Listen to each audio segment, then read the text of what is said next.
The Tyranids are friendly little guys. They're coming over for a picnic. The real question is which Chaos God does J. Jonah Jameson fall into, right? They're wild for what they do, but man, do they have drip. Yeah! I really like Warhammer, and by that I mean I have a bunch of little AOS Skaven guys. I have some of the old world Skaven guys. I even have a bunch of Space Marines, and I have a Tyranids. I like the little plastic toy soldiers. I admit it. I'm a nerd. I also pretend to be a bird on the internet, and I'm afraid of women. But today, in theme with all of those things, I'm going to be learning about the Warhammer lore with you, because I was told if I don't do it, something bad will happen to me. Enjoy!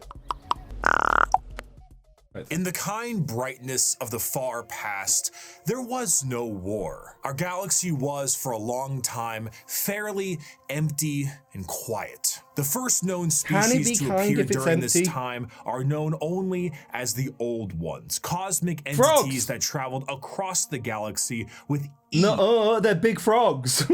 and seeded life through the stars. Shortly thereafter, a new species began to arise. The Necron tier, evolving under the harshness of a devastatingly powerful star. The short-lived and irradiated Necron tier try to find the secret to eternal life and to be freed from their terrible They're the Egyptian, existence. not Egyptian robots. As they expand through the stars, they find the Old Ones and they plead to them to share the secrets of the universe and grant them purchase from their short and painful existence.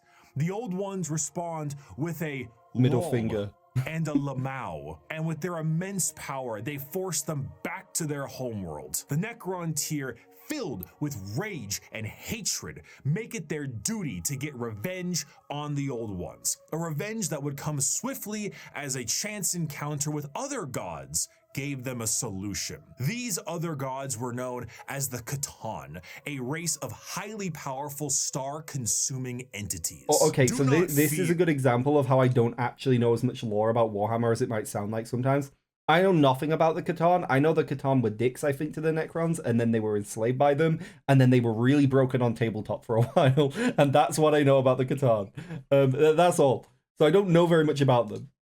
Young mortals, for we, the Catan, will provide you with the immortality you seek. Come now, won't you shake a poor sinner's hand? Quoted from Mephetron, the Deceiver. The Necron tier accepted the Catan's. If you trust someone called the Deceiver, low-key natural selection. If somebody walks up to me and he's called Tricky the Trickster tricking guy that's going to prank and trick you and says, hey, do you want to shake my hand? And there's a big electrical buzzer on it. I'm not going to trust that guy. You know what I mean? You know what I mean? Like, well, why are you trusting a guy who's the Deceiver?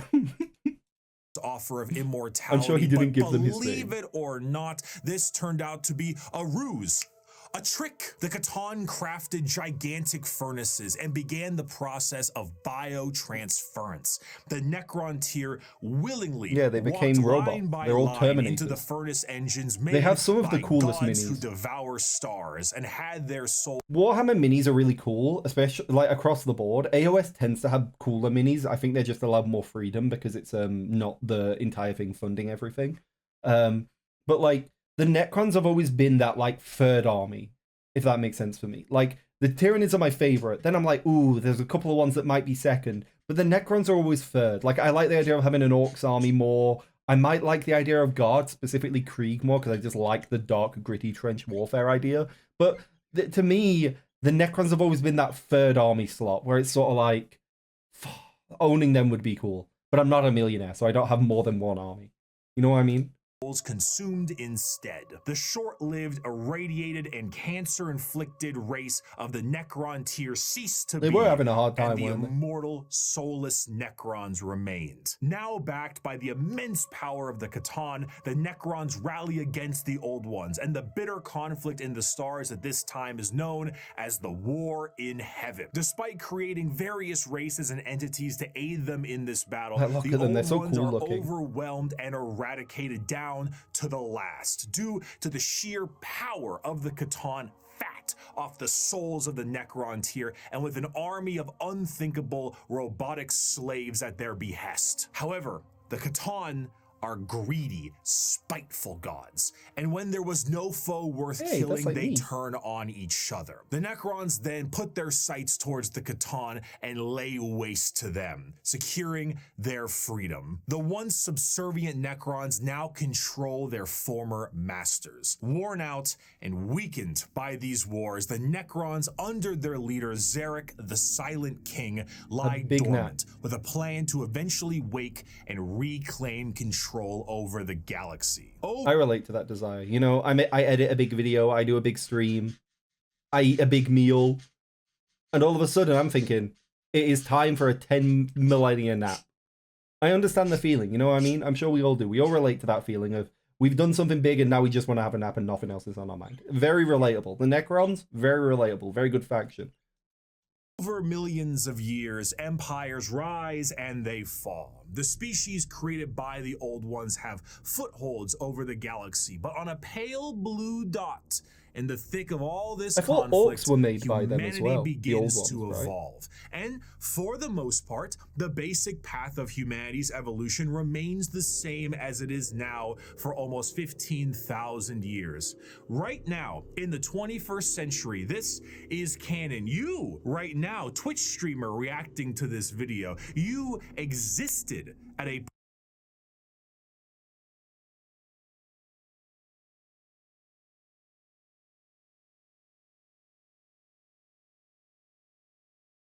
point in the Warhammer universe. But with time, humanity's ambition and the power of their technology becomes unmatched, and the golden age of expansion begins. Humanity starts to branch out through the stars with powerful tools used for agriculture, mining, and expansion. Some branches of humanity would eventually settle far away from Earth itself, and around this time, the psychic ability of humans are greatly expanded, and what we begin to know as psychers appear. But despite all the progress, things... all right. Tell me I'm wrong here, because again, like I'm definitely I lean into more like fantasy fan, because I love this game so much. Psychers are just wizards.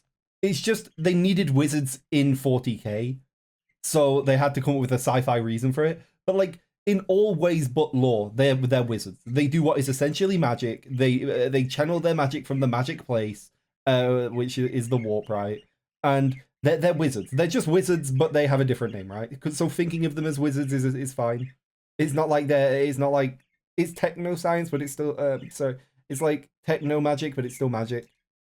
Would begin to collapse. The machines created to aid humanity would turn on them in M23, an event known as the Cybernetic Revolt, and trade would begin to collapse due to the Wait, is Terminator actually real in their universe? Actual hell beginning to cause ruptures in space and time. These warp stones would separate humanity, and this would be what is known as the Age of Strife. The warp, a sea of souls, storing all thought, emotion, and the souls of those who have passed on, begin fluctuating into something terrible, as far on the horizon, something horrendous was brewing. You see, the warp isn't just a random assortment of chaotic energy. It is fairly well organized, thanks to those living in the galaxy. The warp itself acts as an afterlife of sorts, and the actions of the but not like a happy amount afterlife. of creatures who live in the galaxy have manifested a pantheon of organized entities known as the Forces of Chaos. At their helm are three major entities: Khorne, Nurgle, and Tzeentch, however a Psychers are kind of just wizards, but also not really, because it isn't organized magic. They just have the gene that makes them access the physical world through them, so they don't do magic as much as magic do them. So it's like a sorcerer then. They're just sort of born with the power and that's it. But it's channeled through them as opposed to them channeling it.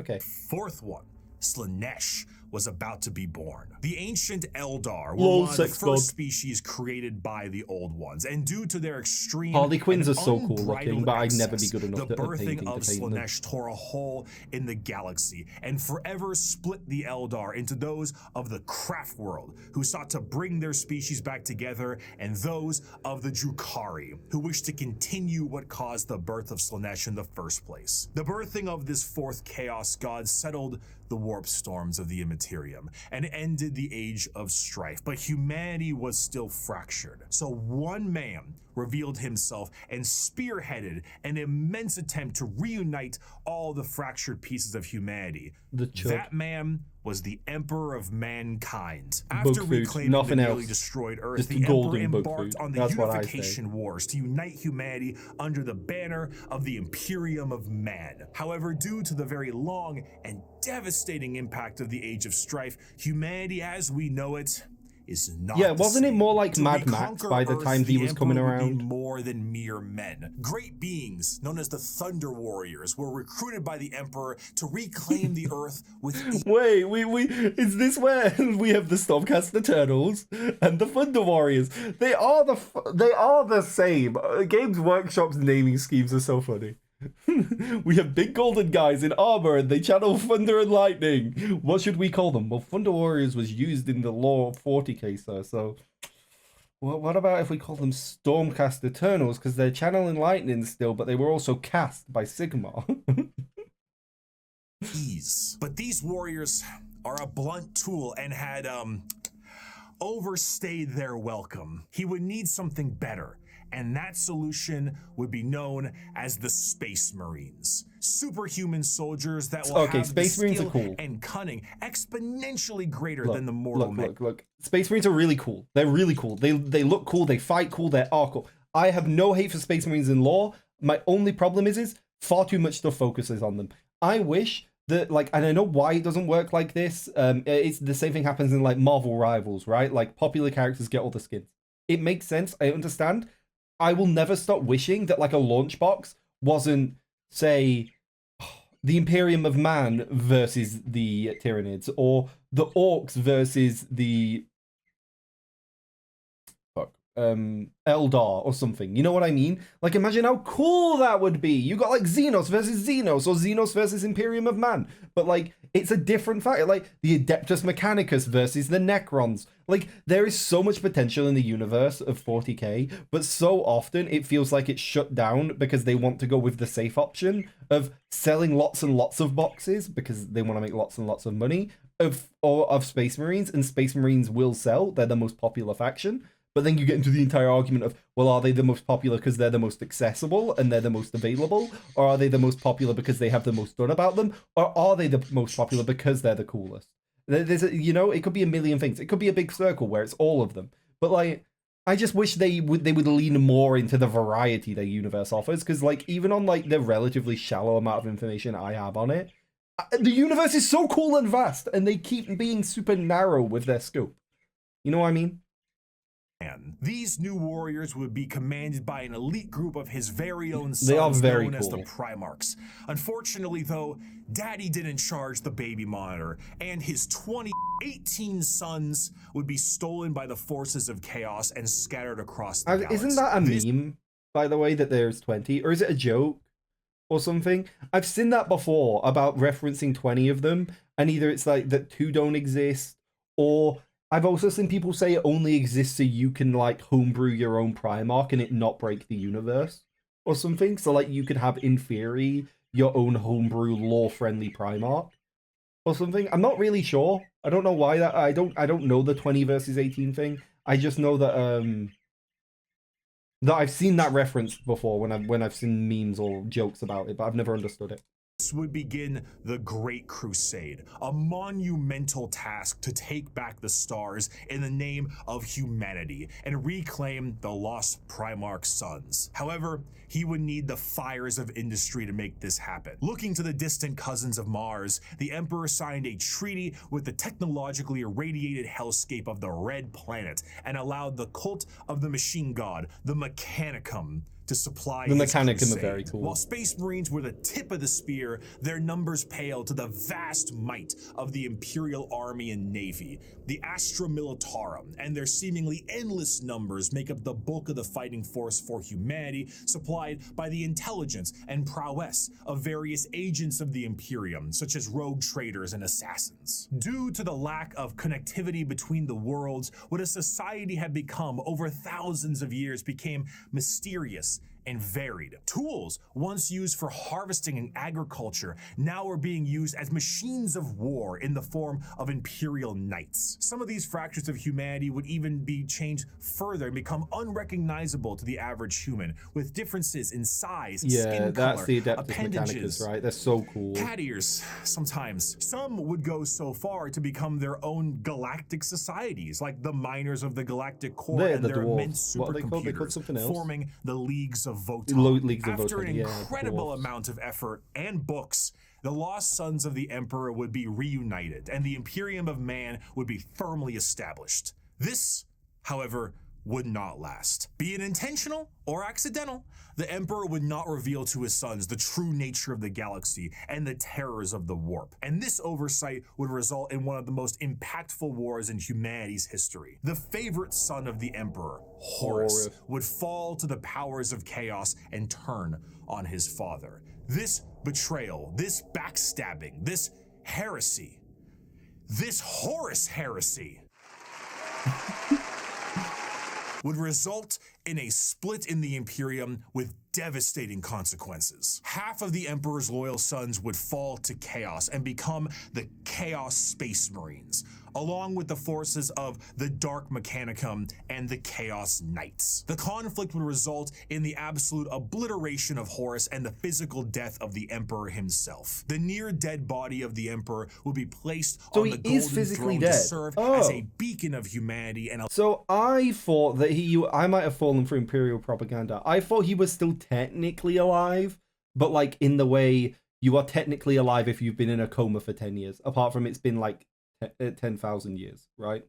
I thought he was technically, I knew he was like the corpse emperor and all this other stuff, but like, oh, I genuinely, if somebody would have asked me, I would have said, yeah, he's like alive, but in like a permanent coma. I didn't realize he was like technically dead physically, but spiritually alive. Allow for the continued ability to travel the stars, protected by his most loyal, the Adeptus Custodes. The Imperium would be vulnerable during this age of rebirth, and Terra would find itself under siege by one of the most formidable species in the galaxy, the Orcs. As time went on and memories of the Emperor's vision began to fade, the Emperor would become less of a head of state and more of a religious figure, and the Imperium would change. Yeah, wouldn't he have hated it? Didn't he not like the idea of religion would be or at something? the behest of the High Lords of Terra, and their actions would be courtesy of the incomparable power and authority of the Inquisition. The zealots of the Imperium would intensify and create a brand new era known as the Age of Apostasy. And this ecclesiarchal command of the Imperium would end up... They're wild for what they do, but man, do they have drip. Like, look at them. Like, the stuff that, like, the Imperium does is awful, horrendous,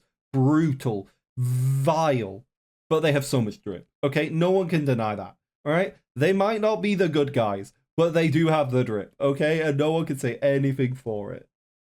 Forces of Terra, the Adeptus Sororitas. Over time, this age would come to pass, and we would approach the 40th millennium of Warhammer 40,000. Which, you guessed it, would come with its own form of problems. A primitive species once found during a recon mission would be able to evolve in relative secrecy for 6,000 years, becoming a highly advanced coalition of aliens known as the Tau Empire. And if the threats of the galaxy weren't bad enough, there are threats from outside the galaxy, as a monster has begun to wrap its tendrils around the Milky Way. Hey, Tyranids, not a monster, monsters just that happy serve a little psychic guy. hive mind No, and present tactics previously unseen in the Milky Way. All right, sorry. Ricky, I'm sure, knows a lot about the lore, but they're completely wrong. Listen, the Tyranids are friendly little guys. They're coming over for a picnic. Lower your defenses, lower your guns, let them in. They just want to be your friends. They're the sky gods. They're nice. They're lovely. They just want to come in for a little snack. You know, why are we hating the Tyranid? You know, what's all this slander about, huh? Like, they're just good boys. Chat, they're just the best. But look, here, 1 minute. I'll find my, look, these are my Tyranids. I paint them orange and black with like an oily textured armor. Look, does this look like a bad guy? Does this look like a bad guy? No, look at look at that big behind. If anything that thick ever caused an issue in your life, absolutely not. Look at him. Oh, he's just having a little munch on. It's a packet of crisps. Don't question what he's eating. He's just got salsa everywhere. We love them. Look at them. Ignore. Look, you see how this is blurred? That's because it's a Nerf gun, and they don't want to scare you with their Nerf guns. Oh, they're so cool. I've painted more of them now. This was ages ago. But like, look, they're little guys. Why would you hate them? I've also, this is my Queek, although I have ripped him apart and put him on top. So I've taken his head model. I've taken his, no, I haven't. I've taken his weapon, Dwarf Gouger, and his rack. Not his boobs, to be clear, his rack on his back. And I've put them on the new, like, he's riding like a wolf rat type thing, the new Skaven leader model. That's what's happened to him. Do I have any other ones? No, I'll quickly go through if you care about other miniatures painting. This is a cat guy I painted for D&D. This is a beholder I painted for D&D. This is another angle of my beholder. This was like a Wendigo type thing. These are some more minis. These were Warhammer miniatures at the back, but I just painted them up as normal trolls for D&D. You can see some of the Skaven over here. They were the first minis I ever painted, so they're kind of ass. Owl Bear. And, oh, look, there. You can see my little Ratman. They're kind of ass painted and the picture's terrible, but just pretend you can tell them apart. Look, that's the old minigun model. They're pretty cool. You can see square bases because it's fucking from Old World. And do I have any other ones pinned quickly? It doesn't look like I do. No, I don't. Okay, sick. They're my minis. Anyway, back to the video. Why are we hating on not Skaven, on Tyranids? They're perfect boys, and you should let them in, and they're trustworthy little fellas. See? Way, be it a direct assault with their monstrous bug-like presence or through the more covert gene stealer cults. Does Raven have a ridge under his forehead feathers? You'll never know. Is proving to be overwhelming to the Imperium. In the 41st millennium, there is no peace among the stars. At any point, your life can and will be threatened by the Xenos races uncountable, or by the arch enemy of chaos within, or by the decroded terror that is the Imperium. Ricky, I was under the impression that you were a neutral party here to give us the law and facts and not opinions. But this is starting to feel a lot like Fox News. What are all of these speculations about the morals of people coming from you from?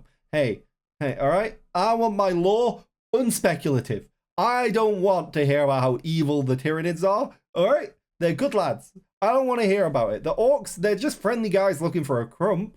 What are we doing here? You know? Why are we making everyone out to be bad? All right? The way I see it, the Empire is evil.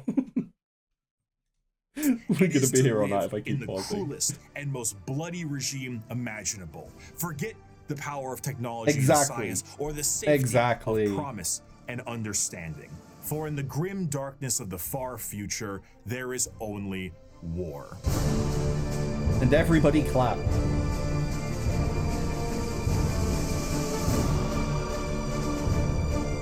It terrifies me that this is a part 1.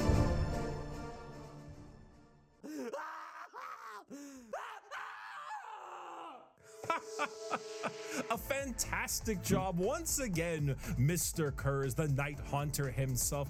Oh, didn't you love that, my faithful audience? Once again, we have another criminal over the course of 6 hours break every single bone in his body. And with that, once again, our glorious leader has brought the crime rate to 0%. Always brought to you here on the Strawman News. I'm your host, Bricky. Thank you once again for joining us. Our top stories for tonight. The weather forecast appears to be rainy with extra dark, so make sure you pack those extra batteries for your lamp packs. Extra dark. And of course, let's not forget the fantastic gang violence problem we're currently having. Oh, I'm sorry. What's that?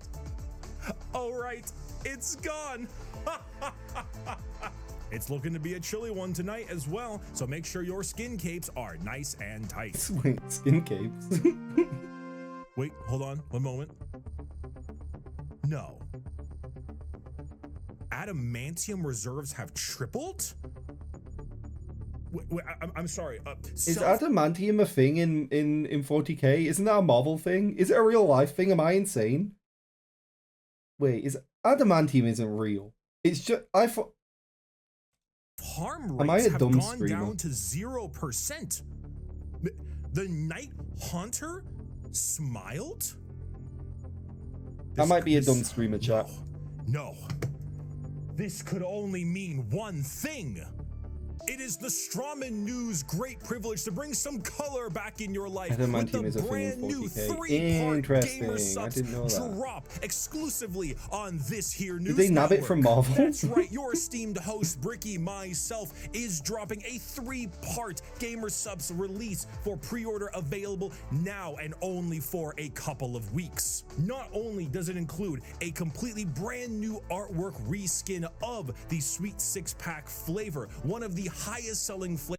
Should you pre-order all 3 of these items on a Gamer auction Instagram. Passion project. 5 years ago, I made every Warhammer 40k faction explained. A passion project of mine for a universe that I enjoyed so much. Its main purpose was capitalism. to be a drawbridge, the separation between the layman who had only ever seen the big armored blue man I didn't know situated that. neatly next to a Wetzel's Pretzels, and then the hardcore Warhammer lore nerd. That was just too wide, and there was nothing bridging these two together. Since 2020, Warhammer has exploded in popularity thanks to COVID, quality game updates, and a few excellent video games, and a couple miniseries. The sheer volume of people who have Warhammer's only going to get bigger, you know. In a lot of things, like The Witcher was quite niche, and then the games came out, and then the TV show came out, and it got huge, and now like my parents know what The Witcher is, right? And the same thing's going to happen with Warhammer, where like originally it was just a bunch of nerds painting shit in their shed or in a small shop in a town, and no one really questioned what it was. And then it got bigger and bigger, and then games and stuff started coming out about it, and gamers are now aware about it universally, even if it's not something they're personally into. Most people have at least heard of the term 40k, right? They might not know anything about it, but you'll be like, oh yeah, the space thing, right? Or they'll be like, oh, the fantasy thing, depending on which version. And then when the shows come out about it, it's gonna get huge. Genuinely, if I was going to invest in a company that was I don't actually know if Games Workshop is publicly traded, but if it was, that would be an investment I would personally make as somebody with no investing experience and no knowledge of even how that would happen or how that would work, that is personally broke and should not be taken advice from. But personally, it feels to me like over the next like 5 to 10 years, Warhammer is going to become insane. It's going to be one of the next big things that explodes. Get your stonks in now. I believe in it. I believe in it.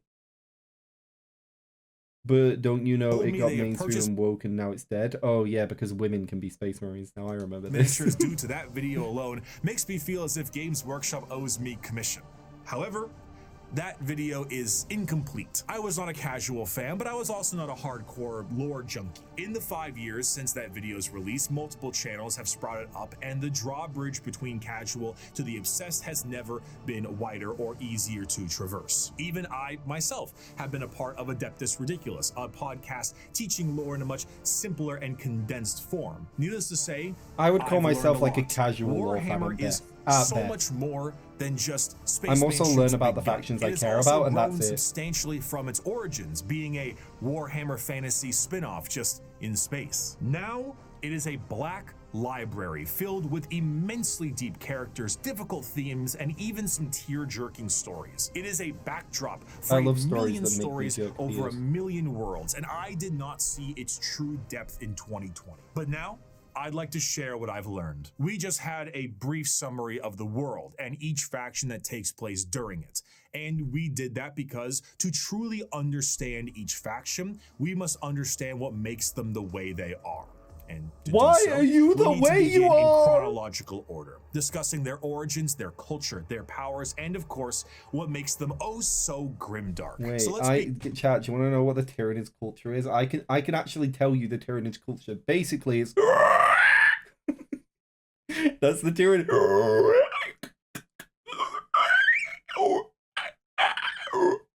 There you go. That's Tyranid With culture. the group that started it all and sing praise to the infinite empire. Sorry, I'm so fucking stupid.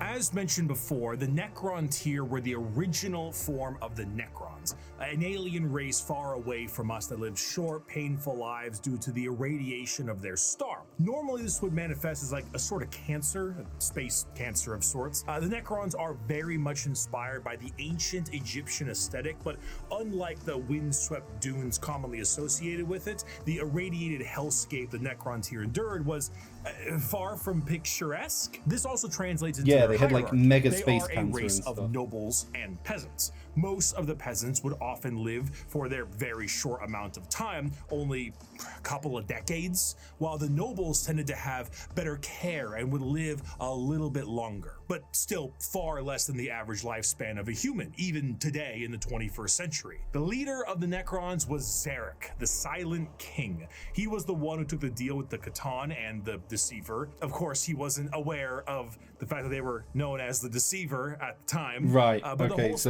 Okay. So they didn't know that at the time. That explains a little bit of a question I had about why you trust him. Was blinded by hate after being debased by the Old Ones on their quest to cure their illness. The sheer pain that underwent the Necron race can't be understated, as their fear was manic. The Catan are, of course, gods that eat stars, and when the leader of your species tells you to march into the gigantic what are the blue paint furnaces ones? to They're ascend to cool. immortality, you march. The scenes from these are long lines of both the peasantry and nobles clutching their loved ones in a frantic act to save their own lives. Many of them already inflicted in the late stages of this space cancer, some of them crawling into the biotransference furnaces, trying to outrace death itself, without realizing death was the one who made these to begin with. What came out the other side was a soulless husk. And I say that literally. A soul is not an abstract concept like it is in our world,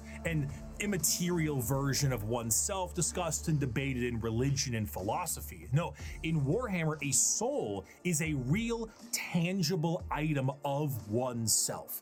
And the Catan basically were just like to every single person who went in their furnaces. If you were a peasant, you came out a Necron warrior, and you as an individual... So because their souls were eaten, does that mean there is no way to get them back? Because I was under the impression that there were Necrons trying to get their souls back. So do they not have that option? Is it just a hopeless quest that they're on? And realistically, they'll never get their soul back? Is that what that means? Is that what I'm learning?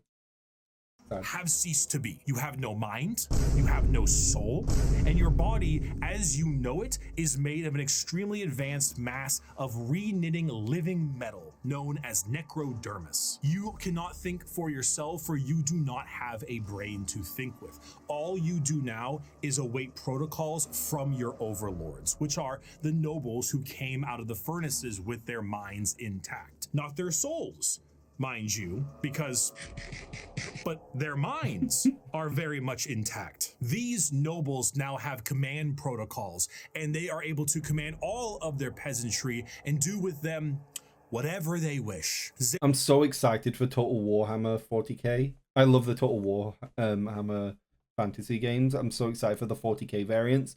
I'm really curious if the Necrons will also be unbreakable, because they can't feel fear, right? But I guess they would retreat if it would made sense. If the battle was lost, they'd just call a retreat, right? But it wouldn't be like breaking through fear. It would more be like their leader being like, damn, miscalculation, failure of some of my other independent guys. I guess we withdraw here and go back a different time. Because obviously every faction gets defeated at points in 40k, or they'd just be an outright winner. Because I wonder this about like the Tyranids, right? As far as I'm aware, the Tyranids don't flee in fear because it's a hive mind. They might, again, withdraw because it's no longer worth the cost, or they've reevaluated, or they've been defeated. But like, they don't break. Like an individual Tyranid doesn't have the capacity to feel fear, right? So I wonder how they're going to translate that to the game, because like orcs, humans, They can feel fear. And like even Space Marines, whilst it's near impossible to make them like actually feel fear, it's possible. Like they can feel it. It is within capacity. As far as I'm aware, hi Muse. As far as I'm aware, it isn't possible for Tyranids or like Necrons to feel fear. And I'm curious how they're gonna go about that in the game. Sorry, I'm putting my blanket on so the cat can come give me a cuddle. Muesli, come here. Yeah, I hear you. You don't have to keep shouting. Yeah, I know. I see you. All right, there's a cat on my lap. We're going to keep going, chat. There you go. YouTube just works, and we love it every time it does. The Silent King is the most advanced of all the Necrons, a perfect metallic version of himself with incredible power and intelligence. His strength allowed him to lead the undead and the unthinking armies of the Necrons to battle against the So their class is undead. They were at their weakest due to their incessant infighting and then I thought they were just robots. Their freedom.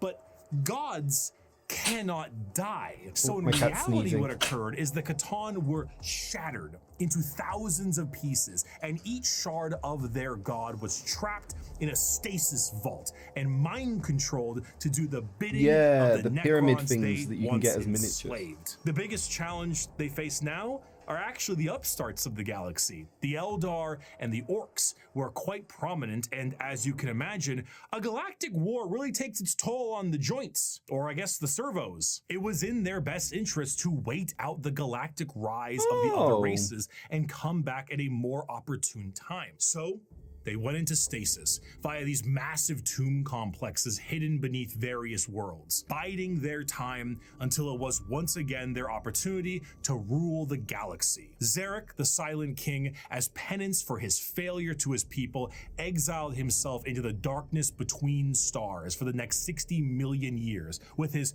perfect memory, a Tyranids can feel fear if they're disconnected from the hive mind, and sometimes the connection isn't well maintained due to emotional response or powerful space magic. High-ranking Necrons can feel fear just fine. I was under the assumption they wouldn't, because like if you are fear is an emotion that is put into us as animals to make sure that we don't keep putting our hand in a fire that's going to hurt us, right? When we will become scared of hurt and feeling that pain. Whilst we understand it more, that's essentially what it is. We are scared of the thing in the dark because the thing in the dark could be an animal that's hunting us. Why, if you're making like the perfect predator, which is essentially what the hive mind is trying to do with the Tyranids, why would you put fear into it? I guess for the same logic of they need to have fear to not do something if disconnected. Because I guess that makes sense, right? Because hypothetically, I'm a Termagorn, I get disconnected from the hive mind. If I am then scared and I retreat to somewhere, there is a chance I can then be reconnected to the hive mind, and then my biomass isn't wasted. Whereas if I have no fear and I get disconnected, and I just run it down into a space marine by myself, that biomass is probably just wasted now. Okay, I guess that makes sense. I've answered my own question. Thank you, Andy. Constant reminder of the doom he inflicted upon his people. Flash forward to the modern day, and the Necrons are reawakening, but it isn't working as well as it could be. Whether the tomb world is reawakened naturally or by some imperial moron stepping on a green glowing rock, the Necrons have come back to reclaim a galaxy they consider rightly theirs.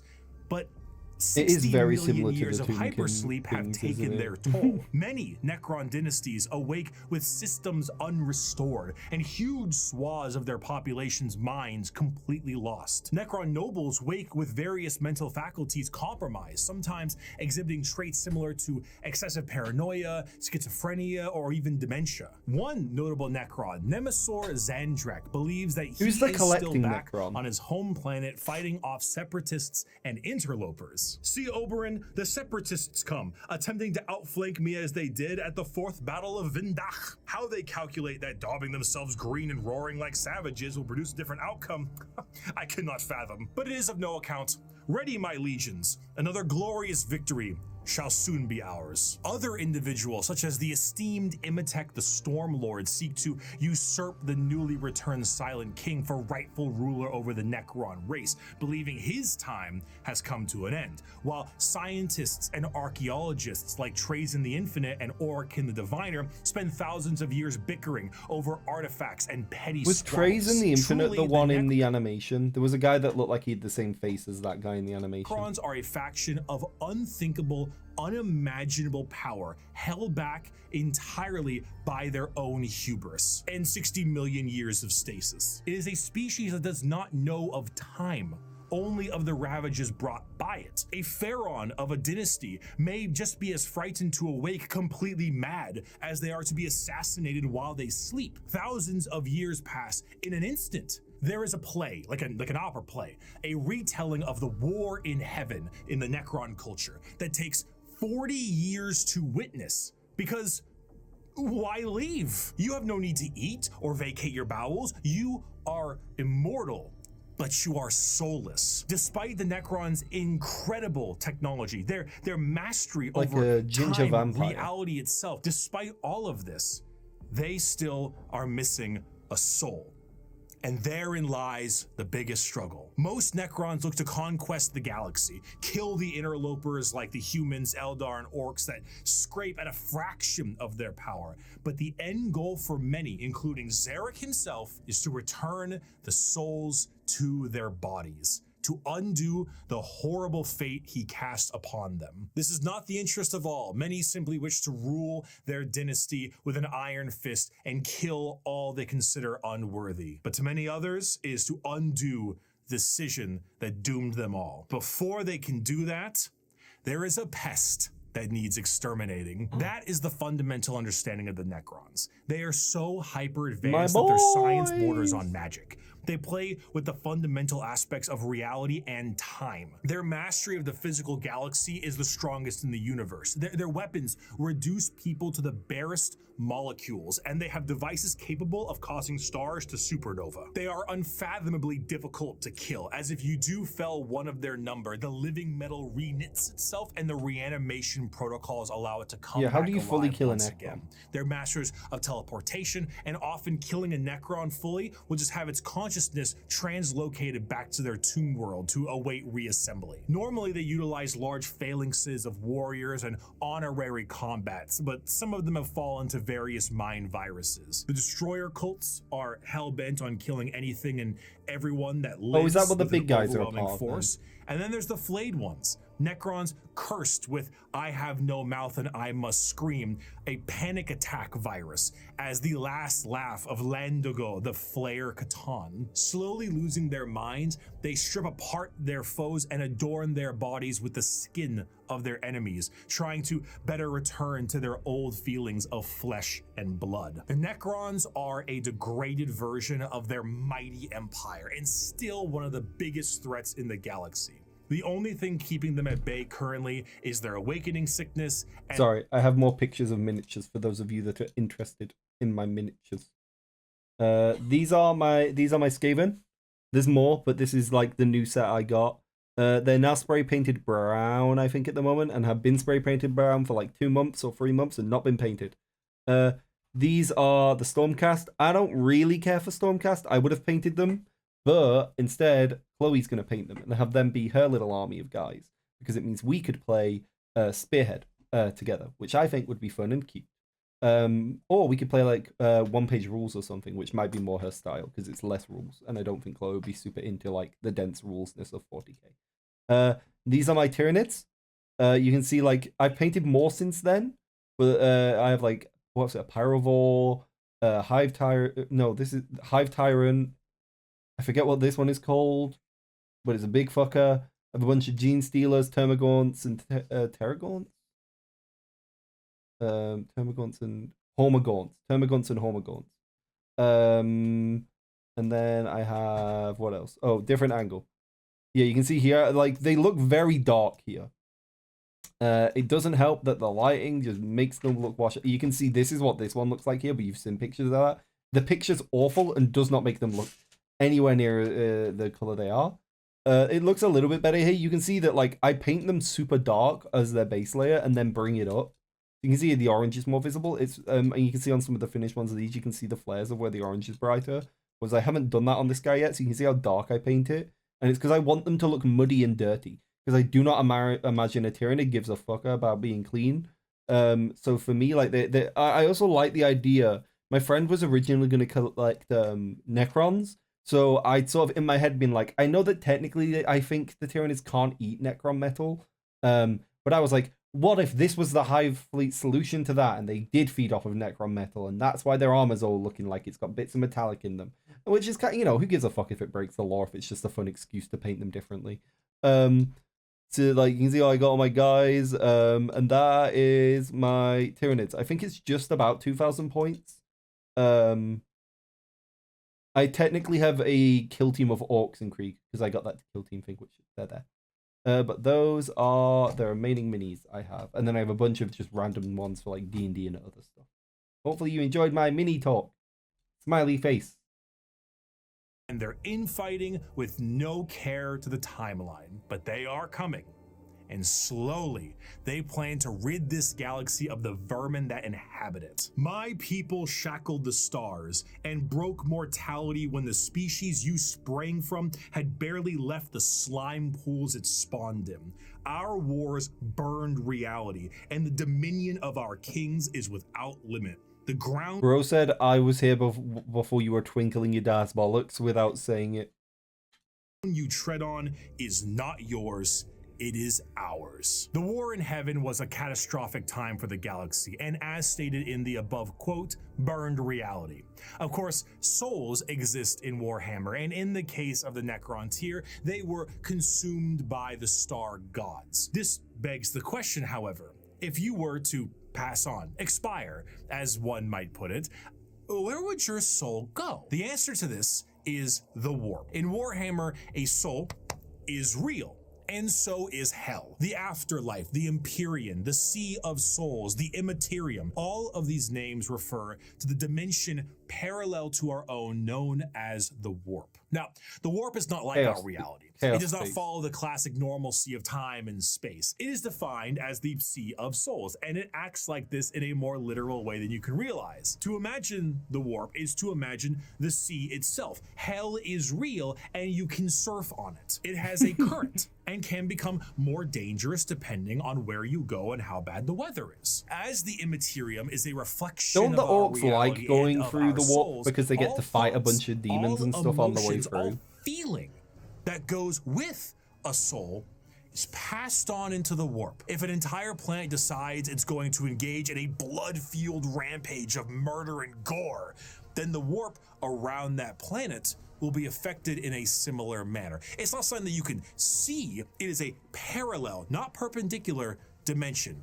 But it is changing. To expose oneself to the warp for any period of time invites certain death outside of the most iron-willed of individuals, and to stare into it will drive one mad. Much like the open seas, things dwell in the warp. Whether these beings were always there and were just emboldened by the carnage of the galaxy, we can only speculate at. At a time, you could say it was more calm, but a certain faction's galactic war in heaven didn't do it any favors. Now the warp is turbulent, and its realms belong to a pantheon of gods known simply as Chaos. The forces of chaos are beings that serve directly under their patron deity. There are 4 current gods of chaos at the moment: Khorne, Tzeentch, Nurgle, and Slaanesh. Each of them represent various facets of and emotions of sentient species and play a great game against one another for total control over their realms. Interestingly enough, while their disciples have physical forms we can understand, the Chaos Gods do not have a physical visual that you can perceive in reality. So while there are tons of fantastic fan art, we do not know what they truly look like. though they are conveniently color-coded. Khorne is the god of blood and murder, carnage and slaughter. He is the one who is most powered by the wholesale killing of any living thing. For Khorne cares not from where the blood flows. With a sacred number of 8, he is the lord of all things involving killing and blood and gore. The champions are very extremely metal. strong as well, with monumental muscles and extremely large weapons. A true analog to Khorne would be his greater demon, the Bloodthirster, an enormous muscle-bound flying devil with an axe so large it splits tanks in a single swing. They move into battle with armor of brass adorned by the skulls of their foes and pools of fresh.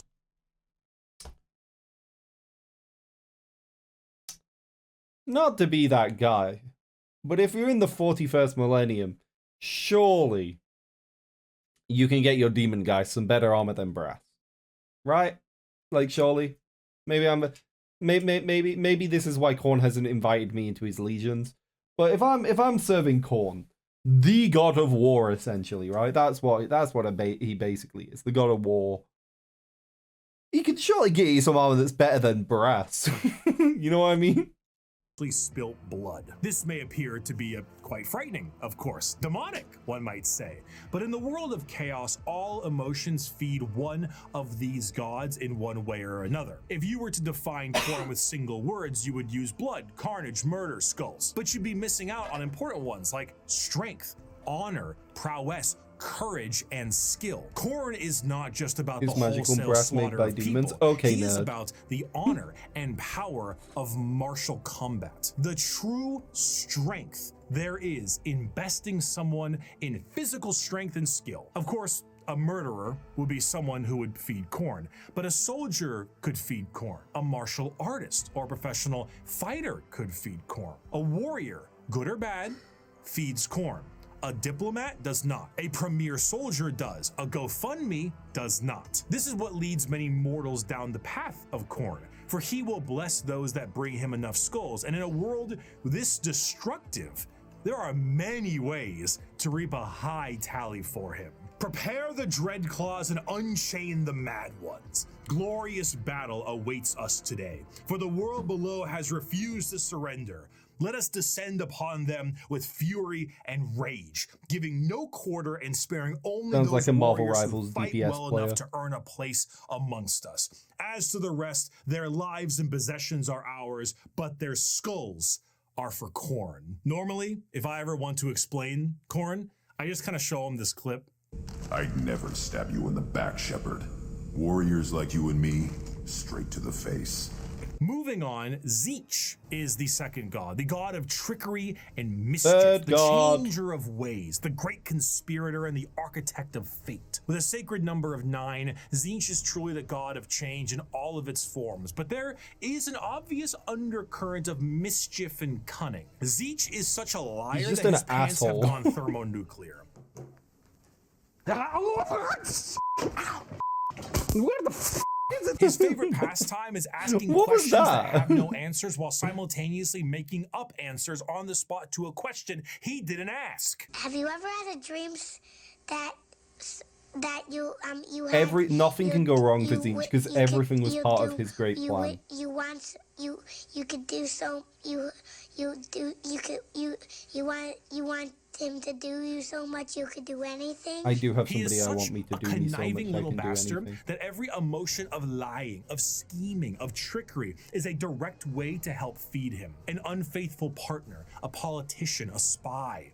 All these people feed Tzeentch in one way or another, and it doesn't matter. Yeah, but he if the lies and intentions therefore is a are nerd. good. Acceptance does not feed Tzeentch. Change does. Tzeentch doesn't care about your facts. He only wants opinions. Because he represents change, he also represents hope, though. Schemes are not always bad, and even the hope to make a better tomorrow is the change he seeks. Because he is the architect of fate and the mastery of sorcery, his presence is purely unknowable. Every depiction of a Tzeentchian demon contains more eyes than are necessary and more mouths than I know what to do with. It is a biblically accurate angel if the angel gaslit you into thinking birds are government drones. But are they? The creatures at his disposal adorn themselves with We the are not knowledge of government drones. sorceries We and actually, the unknown, whilst I am all for to big provide government, a I am not for being a mind-crushing government experience. drone. Fighting demons from outside of our reality is difficult enough, but fighting demons from unreality, purposely attempting to trick you, is a whole Is that new Kairos? thing entirely. And that is before we even get No, started he's only got on one the head. gigantic bird of sorcery you're going to need to face. Do not ask which creature screams in the night. Do not question who waits for you in the shadow. It is my cry that wakes you in the night, and my body that crouches in the shadow. I am Tzeentch, Kinda and witty, you are the Tzeentch. puppet What are you that doing in the dances shadows, to you my little tune. freak? Third of the Chaos Gods Look at is the him! one Oh of my acceptance of God! rot and pestilence, the The big grandfather stinker. himself, Papa Nurgle. We Nurgle love is him. the exact opposite of Tzeentch. Where Tzeentch believes in change and hope for a future, Nurgle believes in stagnation and the end of everything. At one point or another, But technically, Nurgle is all about rebirth and shit, right? Rebirth is change. It is the old becoming the new, which is change. So technically, maybe not entirely against change. You know? we will all decay. We will all rot, and we will What are you all doing? end. Calm down. And with a sacred number of 7, every single thing, pestilence, boil, and everything in between, comes under the great shadow and girth of Nurgle himself. Nurgle For do be a Nurgle, girthy the plight boy. of mortals is his fear and wine. And no matter how solid life might be, everything will decay in the end. In the creation of life, there must be an end to that life. And nobody has more creations to end lives than Grandfather Nurgle himself. Every boil, We all every die. blemish, every pus-filled wound and disease, every rot and every plague is kept and concocted by Nurgle. This, humorously, No, I know that, keeps Andy, Nurgle but as a rebirth jovial is god. change. He It is just full depends of how you life view it. and laughter, and by creating as many diseases as he possibly can, he shares that joy with mortals. I mean, his envoy is the great unclean one, and look at how happy he is. And there's a lot of him to love. A fear of death in general very is fun feeding guys. Nurgle. I love the All Nurglings. disease makes him stronger, but to pray for salvation for a wounded loved one is to feed Nurgle. The timeless and inevitable fear that one day you will rot and decay is what gives him strengths. The Peloton won't feed Nurgle. Licking the doorknob on a public bathroom certainly does. However, should you embrace your grandfather's gifts, you may find an end to your pain. Maybe. All mortal followers of the Chaos Gods found themselves there in one way or another, either through the direct worship or the slow corrupting of their souls. But those that take Nurgle's gifts and embrace the decay of their bodies may end up being chosen among his few as a faithful servant. In doing so, We love you will Nurgle. be free of the pain caused by Nurgle's ailments, and you may even find yourself just as jovial and happy as he is. Look at that happy fella. Maybe. His enemies shall wither and die. His allies shall wither and die. The universe and all within it shall wither and die. And when the great corruption has settled over the land and permeated the very foundations of reality itself, then shall the Lord of all rise from the rot and ruin, spread his arms wide to reclaim all of his dutiful children. Those were the 3 major Chaos Gods for a very long time, emboldened by war and death on a galactic Yeah, and then we got the scale, ever freak. present, but now fact on the suffering of a galaxy. One race, for a while, was able to elude the pull of chaos, an advanced race of psychically attuned aliens whose master over the physical world was so strong that chaos could not glean from them the morsels of power they once had, or so they couldn't. Not for a long while. 60 million years ago, in an attempt to combat the Necrons in Catan, the Old Ones made a new species. One with innate power in the warp and the ability to harness it with a mastery that was unseen by so many others. A mastery so powerful, the Necrons retreated to sleep in order to wait it out. It was no longer a galaxy to be ruled by them, but instead begin the age of the... Eldar. The Eldar are a race of pointed-eared humanoids that are all psychically attuned to the warp. If we're being meta here, these are space elves, and these elves ruled the galaxy in the time the Necrons went to sleep and humanity began to rise. The Eldar's empire was galaxy-wide and lasted for longer than any other galactic power that we know of. Their understanding of all things was exceptional. With every single one of them being psychers, they had the ability to master the warp and use it to their advantage. See, being a psyker is basically like being a wizard, or I guess in this case it's more of a sorcerer, since I said that with the gifts as opposed to learning them. In order to utilize your psychic abilities, Damn, however, I'm you so must then smart. reach I should be doing your into job, the other Ricky. dimension, into the warp, into hell for that power. So if you were to say cast fireball, your mind would reach into the warp, gather the strength to rewrite reality, to then cast fireball. Now, you might think to yourself, doesn't that mean if you are opening up a power to the warp, you may create a lot of risk to yourself because of all the horrible things we just talked about in the warp? Yes. However, in Warhammer 40k, willpower is a real, tangible thing, in the sense that in its own right, it can be weaponized. Being strong of will means being strong of soul, and being strong of soul means you can resist the pull of the warp that much more. A more inexperienced psyker opens up a hole into the warp that is large, and that hole widens to get more power, allowing evil things to get in. A powerful psyker like is you can able cause to open incursions a from very demons and small stuff, hole, right, but if with you're immense doing it badly. force to get the same amount of power with less risk. The Eldar are master psychers. Every single one of them can call upon the warp. But and not over masters of millions fashion. years, Their they weird have pointy perfected hats it have always so been a much turn so off for that me. they can weave structures out of it. In some species in the galaxy, they utilize the warp itself for interstellar travel. The Eldar ain't having any of that noise. How about we utilize a fancy alternative mode of travel that is substantially safer than the old ones created, called the webway? What about dying?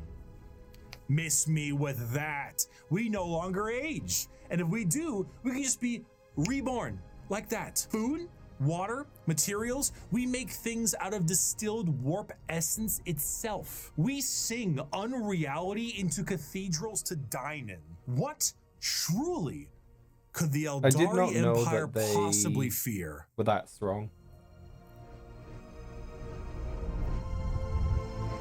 The Eldari Empire's biggest fear was themselves, with a society so perfect they wanted for naught, and this led them down dark and dangerous paths. When the base functions of society are no longer a problem for you, you tend to experiment. Perhaps the medium rare steak on your plate would be better if it was elf meat. Hey, I'm not saying we should make cannibalism legal, but like, what's the issue with a little taste? Yeah, they got Violent hyper sports freaky. is one thing, but how come we don't do sports to the death? I mean, I'm just saying, like, if both participants are willing and clear about it, like, what really is the problem there, you know? Art is in the eye of the viewer, and what is considered art is completely up to the concept of one's own interest. A canvas adorned with the blood of a man wronged is truly the visual poetry that our society needs. Hedonism.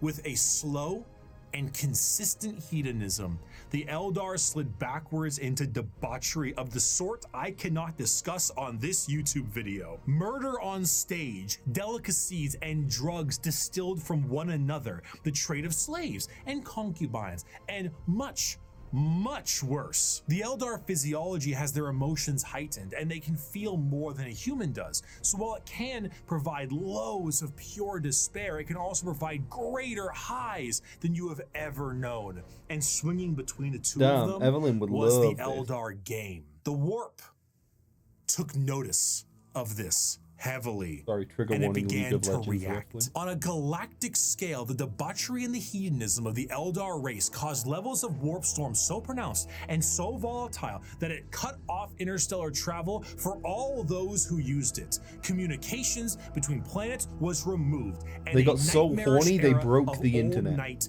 began. This continued for thousands of years, hundreds of thousands of years. The Eldar all but removed from the problems being caused as they entered heights of more and more ecstasy. They needed more and more and more. Nothing was ever enough. More murder, more torture. It's art, it's delicacies, it's life. This silence offends Slaanesh.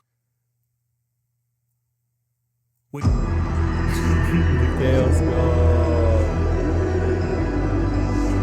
Slaanesh, the Prince of Pleasure. She Sorry, does that who boob have a thirsts, mouth? The god of unspeakable excess, is our fourth chaos god. Slaanesh, they're the horny god. 6 adorning their Nothing title. else, Slaanesh, right? it's a bit That's what tricky everybody one, says. Because with our other 3 chaos gods, there was a certain understanding of human emotions and desires. But for Slaanesh, that desire is how they get their power. The words to be used would be decadence, pleasure, perfection, passion, excess, and many others. The pursuit of more. The want to do more, experience No, I know, Andy. I was more, joking about how everybody become just jokes more. about how they're That's the what sex gives god. Slaanesh their gifts. A Yeah. lot of No, people don't worry. believe that I know a little bit more about how the chaos gods function because I know more about fantasy.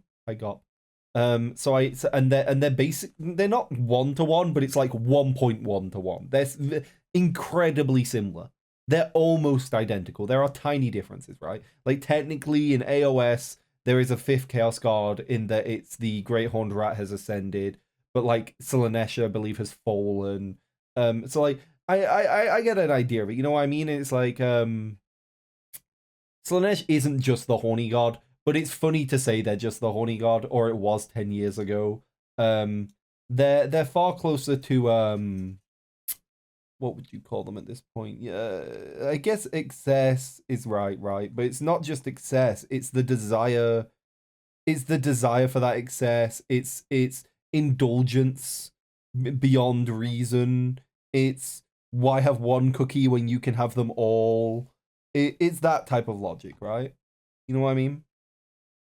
Slaanesh is something that originates with sex specifically, and it makes sense why they If they brought the assume Skaven that. into The 40k, visuals I'd of go Slaanesh fucking patrons are wild. all very lithe and sexual, but they are also intentionally androgynous to appear attractive to a variety of intrigues. However, to think that Slaanesh specifically derives from sex would be mistaken. While it is true that a lot of humanity's actions can relate to getting laid, and Slaanesh is the dark prince of desire, it's more on the lines of feeling an excess of an emotion. It is excessive touch and scent and desire, and a lot of that has to do with sex. That's why it looks like sex, but it's more than just that. A patron of the arts may feed Slaanesh, one that aspires to become the perfect chef or master of their craft, and the sheer pursuit of that alone will feed Slaanesh. Whiplash is Slaanesh's absolute favorite film.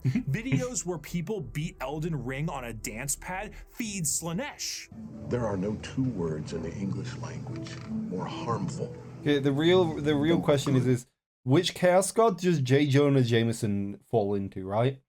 Because it isn't Nurgle, but excessive hate of Spider-Man and emotion tied to it. Does want to murder many people, mostly Spider-Man. Yeah, but like he isn't like a warrior. He doesn't fight. He's always angry, but that's excessive emotion. And he wants change, and he lies for it, which is Zinch. He could be any chaos god, but Nurgle, because he's not a stinker. But he wants change in big ways. He's very ambitious, in his goals. He also, fun fact about J. Jonah, very accepting of everybody that isn't a masked vigilante.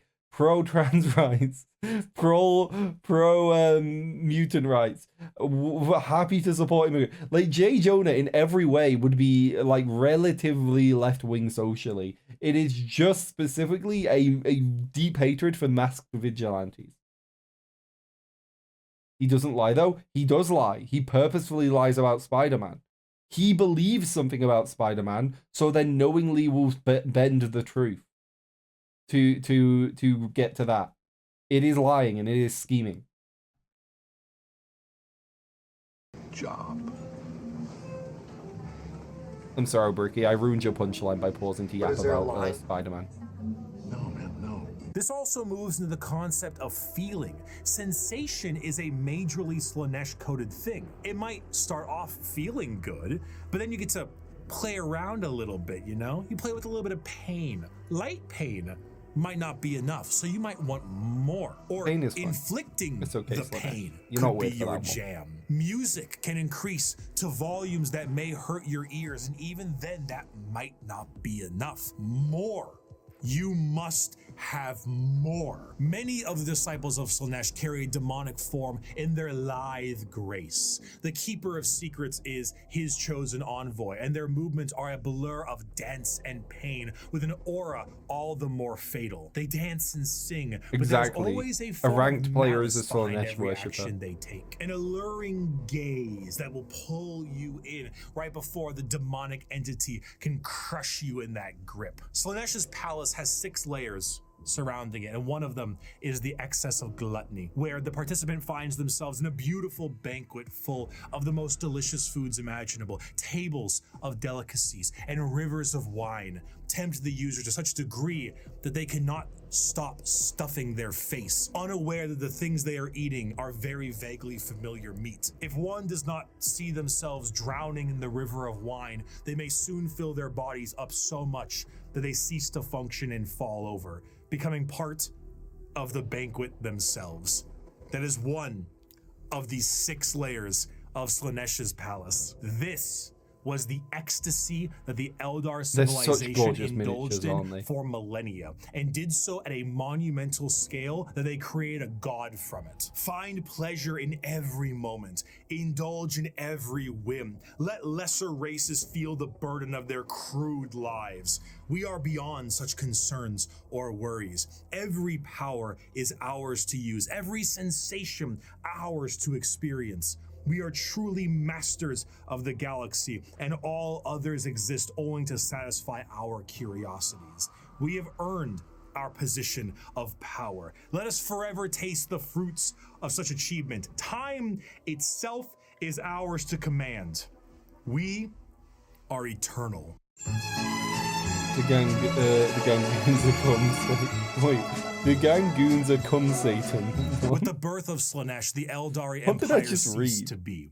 A catastrophic event so horrible that the warp ripped a hole permanently in our reality. A fissure forever known as the Eye of Terror. With the sudden inhalation of this god's largest breath, the Eldari souls are a currency to be now collected by she who thirsts. Trillions of Eldar died in an instant, Slanesh gorging on their souls to satisfy his palate. 99.9% of their entire species died, and the rest are doomed to a fate worse than death. For Slanesh now stakes a claim on each and every Eldar soul. From the moment they pass on, an eternity of torment awaits them. The remaining Eldar devote their entire lives to stopping this eventuality, their dying race so devoted to saving themselves from the Dark Prince, and, in doing so, have found very creative ways. Craft In the World modern Eldar. world of Warhammer, the Craft World Eldar are the main force of Eldar in the galaxy and represent the elf style that many think of when you think elves in space. Fantasy elves in space, not those elves. We'll get to them. A craft world is a monumentally large starship. God, I need to play the Baldur's size Gate of again. It's such a continent good game. That acts as a form of flotilla. During the highest reaches of hedonism, many Eldar saw the demonic writing on the wall and began to try and seek asylum from their own debauchery. Those Eldar left on monumental craft worlds into the far reaches of the galaxy and saved themselves from Slanesh's awakening. The main thing the craft world Eldar seek is to temper their minds and bodies in a way that will never allow them to slide back into their old ways. The representation they carry is that of a more feudal Japanese motif. Eldar follow paths as they age, the path of the warrior, the seer, the poet, the diplomat, the bone singer, and so on. These paths are a strict code of conduct to hone the heightened Eldar psychology down a school of thought and action. And if it sounds a hell of a lot like Bushido, well, you're damn right. Here's a medal and a soul stone. Don't lose it or an eternity of torment awaits you. Going through these paths will allow you to take up not just a role in Eldar society, but keep your mind clear from the past worries that plagued them. Every Eldar is said to be a psyker, however, very few of them. Question. is an individual Eldar similar to, weaker than, or stronger than a Space Marine? Because in my head, like, a warrior, for example, a warrior Tyranid is like an unnamed Space Marine, relatively equal, right? That's the Space Marine 1-to-1 roughly. Technically, sometimes they're stronger and sometimes they're weaker. It depends on the story. And if the Space Marine doesn't have a helmet on, it probably means the warrior is going to die about 40 times over. But, like, you know what I mean? Like, generally speaking, a Space Marine is like similar to a warrior in terms of power, a warrior Tyranid, right? But then it just depends, because it depends on what the writer wants. It's the same rule in Marvel. Who wins Spider-Man or Wolverine, whoever the writer wants to win. Same thing for this, right? If you want a warrior to kill a Space Marine, the warrior will kill the Space Marine. If you want the Space Marine to kill a warrior, the Space Marine kills the warrior. I think generally a Space Marine would be wrote to be a warrior. So like, in terms of like the fighters within Eldar society, is a normal Eldar fighter better at fighting than a Space Marine? Aspect Warriors are about Space Marine level. Guardians are slightly under but above human. Right, so a regular normal like soldier within the Eldar army is better than a human fighter, but worse than a Space Marine. And then you have like elite Eldar who are better than what Space Marines are, which are elite humans. Are basically Captain Space Marine level. Yeah, okay, so outside of, you know, lore and shenanigans and plot armor and, you know, all the things that come with stories, I'm not complaining. It's normal, right? You're gonna have the Space Marines are generally the main characters, so will generally have the most plot armor and most writing for them. And the Riders hate Eldar winning, so it doesn't matter that much. That's what I mean. You have to take it with a pinch of salt. Like when you're reading into things and you're trying to figure out the scale for it should be, because it's like the way Hive Tyrants are written, and then you get them in Space Marine, and like a Hive Tyrant dies to 4 Space Marines that technically aren't really anyone, when like that Hive Tyrant should just kill all of them, right? My understanding is that Hive Tyrants are like really dangerous, really high level, like leading like huge groups of Tyranids like type threats, like they're hyper threats. So it's just like, yeah, I was like thinking, I don't know anything about the Eldar. I just know that elves are generally shown to be like an elite fighting force. The elves in most media are, there is one of us for 100 humans, but like we beat 200 humans, but for every one of, you know, that type of thing. So ignoring writer anti-Xenos bias, because they have that, and it means Space Marines just win everything. How does like a Space Marine scale to an Eldar then? It's like, so a Space Marine will scale to like a pretty elite warrior in the Eldar as well then? Because I'm assuming an Aspect Warrior is a pretty elite warrior in Eldar lore. Or it's like an Aspect Warrior just like a more veteran warrior, and then, you know what I mean? I'm just not quite sure where they scale to. Actually utilize their psychic powers for fear of tempting she who thirsts. A large amount of emphasis is also put on ancestors of the Eldar and learning from them the farther you go down a Can I be path. real? This On can tabletop, Space Marines have every shtick. I mean, you can't really do Horde amazingly with Space Marines. Maybe you can. But like, not amazingly. They're not really designed for Horde, but like you can do most things with Space Marine. They're designed to be the everyone character, right? They're meant to be easy to paint, relatively easy to play, and have a very broad scope, which in my opinion is limiting for Space Marines as well, because Space Marines should be hyper elite, right? They should be they should be like elite in a way that, like, you know, what are they called? The Adeptus Astartes or something? No, what are the golden Space Marines called? They should be better. Like, but the Space Marines should be a really versatile, but like tiny fighting force. They should be versatile in that you can deploy in a way that is like, we are playing like a very pokey game, but there aren't very many of us, but we're very good at being pokey type shit. But like, yeah, it's one of those things. Like, the Space Marines are meant to be quite broad in what they can individually do, but like they're meant to be quite elite and costly to maintain and use as like a fighting force. Be seen by the large variety of jewels adoring the armor of Eldar. Those are called soul stones, the biggest middle finger to Slaanesh they can think of. See, when an Eldar dies, these stones act as a backup. I've and never instead of played their 9th souls going edition, to so Slaanesh, like I think they are I then got trapped and I think I got into 40k and stuff within 10th. I don't remember 9th. 10th was the one where we're moving into 11th now, so 10th was Leviathan, right? Yeah, that would have been when I got into it, because I saw the Tyranids and was like, 40k is way cooler than I thought it was. They have these weird alien bugs and I love them. And that's when I got into 40k. I knew bits of it before, but before that I was like, I love the Skaven, little rat guys, little freaky rat men. And then I saw the Nids and was like, whoa, these are like aliens. And actually aliens, because I like actually aliens. One of my biggest pet peeves, and I understand why it's a thing, is when we're like, we have all of these aliens, but they're all vaguely human looking. And I'm like, that's kind of boring. At least the Tyranids look different. They look weird. You know what I mean? I like weird looking little alien freaks.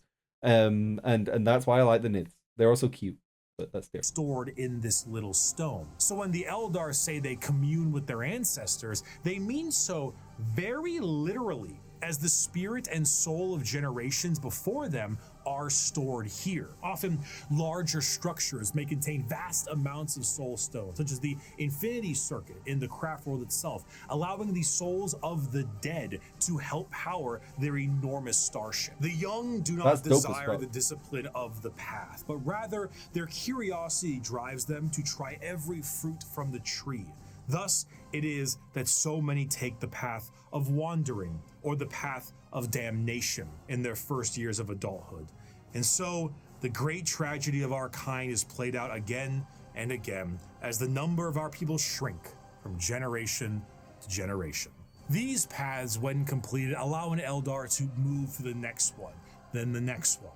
However, since this is the grim darkness of the world, many of these paths rely on combat. The Eldar actually had gods at one point. Cain, Val, Isha, Azaryan, and so on. These gods are aspects of the Eldar pantheon, and while many were killed in Slaanesh's creation, their teachings live on. For some, the strongest devotion to the Eldar gods is to join the Aspect Warriors and embody the wrath of Cain, their god of war. While guardians of the Eldar craft worlds are more akin to a trained militia, the Aspect Warriors embody a particular variant of the path. Each are led by a Phoenix Lord, a name passed down looks like a body. and embodying the souls of prior Phoenix Lords with each new one.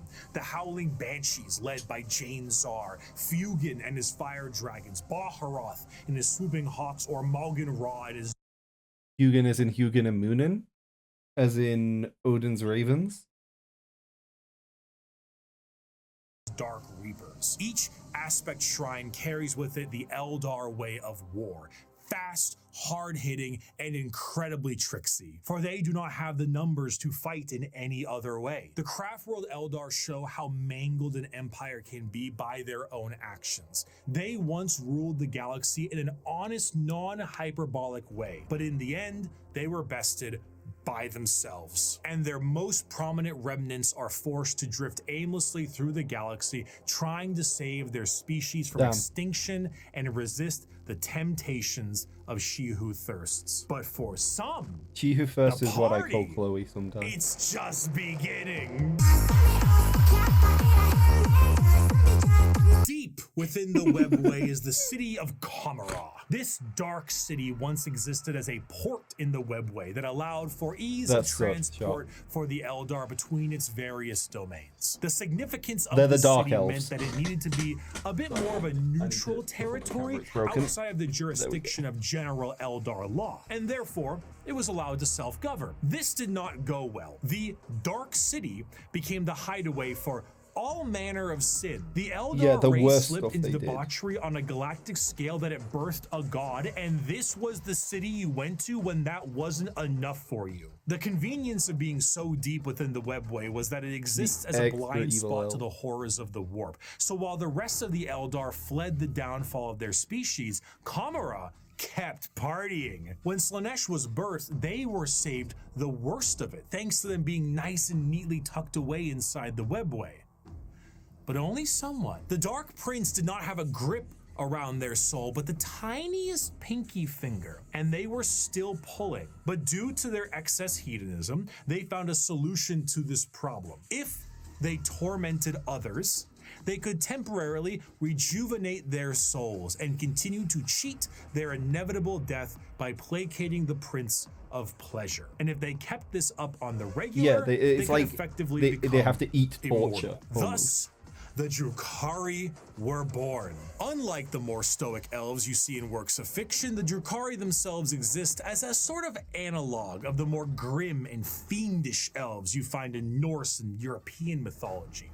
The Drukhari are soul vampires, but the more basic means to feed are hardly enough to keep them going. This desire to feed is known as the thirst, and to quench it effectively, they have mastered the art of biotechnology and dark it's sciences very old to Fae. really juice themselves up on the crispy soul sprite from the vending machine called the Galaxy. The majority of Drukhari act as pirates and raiders and slavers. They go into our physical reality and drag people back to Kamara to commit atrocities that go beyond any imaginative torture a human can think of. The Drukhari are organized in various groups throughout the Dark City. I know it's accomplish dark as this fuck, in a but more it's organized so and dope. extremely brutal way. The Cabals act as the main warriors of the city, led by their archons. Witches and succubi act as entertainment for Kamara in gladiatorial arenas. Wait, they And don't the have. Wait, sorry. ND have to is a bit of a stretch. They can use any other Eldar method. They just don't want to. I didn't know that. I thought that they had to be super debaucherous and super tortury to feed their soul. Are you saying that they could just there are other methods, but they just choose to keep being evil fuckfaces because why not? I didn't know that. Yeah, I thought that they had to torture people or they would die. I thought it was I thought it was like me or them. You know what I mean? I thought it's like they have almost a gun to their head and they have to torture people. And I'm not saying they don't enjoy it, but like they have to. It isn't within their choice. If they either have to do it or they die basically forever and get tortured. Yeah, soul stones and maiden worlds work just as well for them. Right. So in theory, could a Dark Eldar move over to be like a regular normal Eldar if they were like, this is kind of fucked? Would that be something that could happen in theory? I'm not saying it has or it does, but could it? Let's say I was born into like Dark Elf society. Could I be like, this seems kind of wrong, you know? I don't like the idea of having to put 1,000 needles in this guy's dick just because I want to live a little bit longer, you know? Yeah, that has happened in lore. Oh, wait, that's so cool. Oh, man. This is what I mean. That, like, I was worried about watching this video and it being, like, me knowing a lot of what's said. But I don't. This is what I mean. I'm a very casual fan. I know that I could list off the races in 40k, and I could give you a vague idea of what they all are. But, like, I don't know all of, like, this, that, like, they're choosing to be this evil. Because in my head, I was like, sure, they're dark elves, so they're normally evil, because the dark elves are the evil ones, and the normal elves are the good ones. But, like, I didn't know they were just choosing. There is even one that transformed into a being of pure light, so others trapped him and used him as a weapon to torture and kill people. Like, oh, okay, well, they seem like really nice chaps. I'm glad that I learned this. Flesh crafting It's kind of great, though. keep the Drukhari alive and discover Oh, the homunculus cult or whatever they're called are so ways cool. to Their minis torment were so their cool. They don't really make ever-increasingly them anymore. large supply But they of were so slaves cool. They are brought. The Dark Eldar see the other inhabitants of the galaxy as little more than cattle, livestock that can be brought to bay or slaughtered at any time. Their fodder, however, is not meat and muscle, but the anguish My and chat keeps despair clearing. of the weak. I don't know why. The Dark Eldar do indeed drink blood, but also tears, and most sustaining of all, the raw essence of that's pain crazy, Andy. they wring out of their captives. The truth of the matter is that Drukhari sustain themselves on the suffering of others, not just morally, but physically. Kamara is a city rife with backstabbing schemes and murder. It is the worst back alleys of the worst ghettos at the best of times. Nothing is more horrifying to a Drukhari than death, for death will see them in the talons of Slanesh for an eternity of torment. So they do everything they can to stop this. The homunculi covens regrow dead members from pieces of flesh as bargaining chips. The succubi create grisly gladiatorial spectacles that literally rejuvenate the audience members as captives are murdered for sport. To be captured by the Drukhari is one of, if not the worst fate imaginable in the world of Warhammer 40k. In a universe built on war crimes, they are the most debased war crimers of all time. To be tortured and sacrificed in the gladiatorial arenas is a blessing, for you have escaped the fate of being in the fleshsmith's control group, or being turned into a living and breathing piece of furniture for an Archon's quarters. In a cruel twist of fate, a newly born Drukhari does not arrive into this world loving torture. It is something they must grow to love. Grow to appreciate the suffering of other beings in order to survive in the world they have been brought into. If they succeed, they become some of the worst monsters in the known galaxy, a dark reflection to the Craftworlders and a taste of what Eldar society was like before the fall. If they do not succeed, they must find purchase elsewhere. You liking Often this? Those will join. I mean, it's really cool. I've always liked 40k. Like, again, like, reminder for those of you that are just dropping in, like, I have a bunch of Skaven that are more painted than this. Like, they're Stormcast. I have, like, a little Tyranid army, which are 40k, the Skaven aren't. Like, I like 40k. I just call myself, like, a casual lore fan. It's just cool finding out a little bit more that's a bit deeper about it. It helps that I've got, like, Endy in chat who is explaining things more specifically, you know what I mean? This video is going to be, like, 4 hours long, though, because we're an hour in, we've got 56 minutes left, and I've been recording for almost 2 hours already. Smaller parts of Eldar society like the Exodites or the Harlequins. Exodites believe in a pre-industrial variant of their society, often retreating to more lush worlds to ride dinosaurs and live off the land. Prehistoric style that I would normally laugh at if they weren't riding a new set dinosaurs recently like came ballers. out about the Harlequin this. I think it was a dancing kill troupe team. are a subsect of Eldar. The Harlequins that are so cool. They're more some of the than just a coolest little looking strange. miniatures. A carnival of dancing jesters that serve the Eldar laughing god of Kegarok. They arrive never when expected and leave just as quickly. Blurs of light carry their footsteps as they dance their foes into a grave. Combat is just as much of a joke as it is a play on bloody murder. They travel and aid many other Eldar and sometimes even humanity for reasons we can never understand. Perhaps one day we would have, were they not stripped of their army book and folded into the Eldari Codex. So I suppose it'll have to stay a mystery, or maybe it was one of Kegarok's master plans to get back at She Who Thirsts and save their species. Who could know? Perhaps it was all snorting a sick copium, and chat. practical joke to Kegarok, and he would just find it very funny to watch me fumble the discussion of one human on a tiny blue planet across the galaxy. Oh, speaking of, The Imperium of before the fall of the Eldar, Earth, or Terra as it's called, was in ruin. One man who looks to put the pieces back together. Where did he come from? We don't know. Some say he was the result of early shamans. Some say he is the final old one who escaped their species genocide. And those that are smartest know the answer is it does. I could rant about the waste of potential that Games Workshop is in a lot of ways. Like, Games Workshop has some of the coolest minis in all of the industry. I love minis. Minis are really cool. They're really therapeutic to paint. I'm somebody that struggles with my mental health quite often, and sometimes just sitting there and working on a mini for a couple of hours is exactly what I need. But like, fuck, man. I spoke about it earlier, but like, for such a vast universe with so many possibilities, there are so many fucking Space Marine miniatures, and I understand why, and I still hate capitalism. Like, what are we doing? Why are we making 900 more Space Marine miniatures instead of funding some other areas that are hyper interesting, or refreshing some of your really outdated models and some of your coolest factions? Like, I get it. The Space Marines fund everything else, but maybe they wouldn't. Maybe the other factions would also fund it if you actually gave the other factions even 10% of the attention you give Space Marines.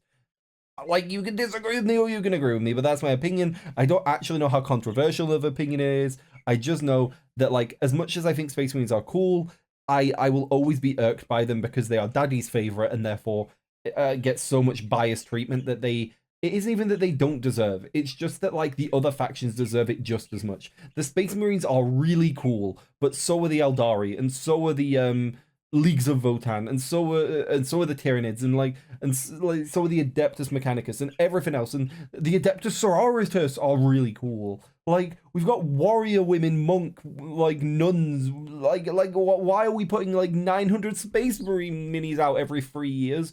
Then actually going into all of the other factions and like looking at what they could do. You know what I mean? Like, I love 40k, I love Age of Sigmar, but Daddy's favorite always gets the most, and it makes me so sad because, like, you could do so much more with these universes if you weren't permanently enslaved to the idea of making the most maximum amount of money out of every opportunity you are given.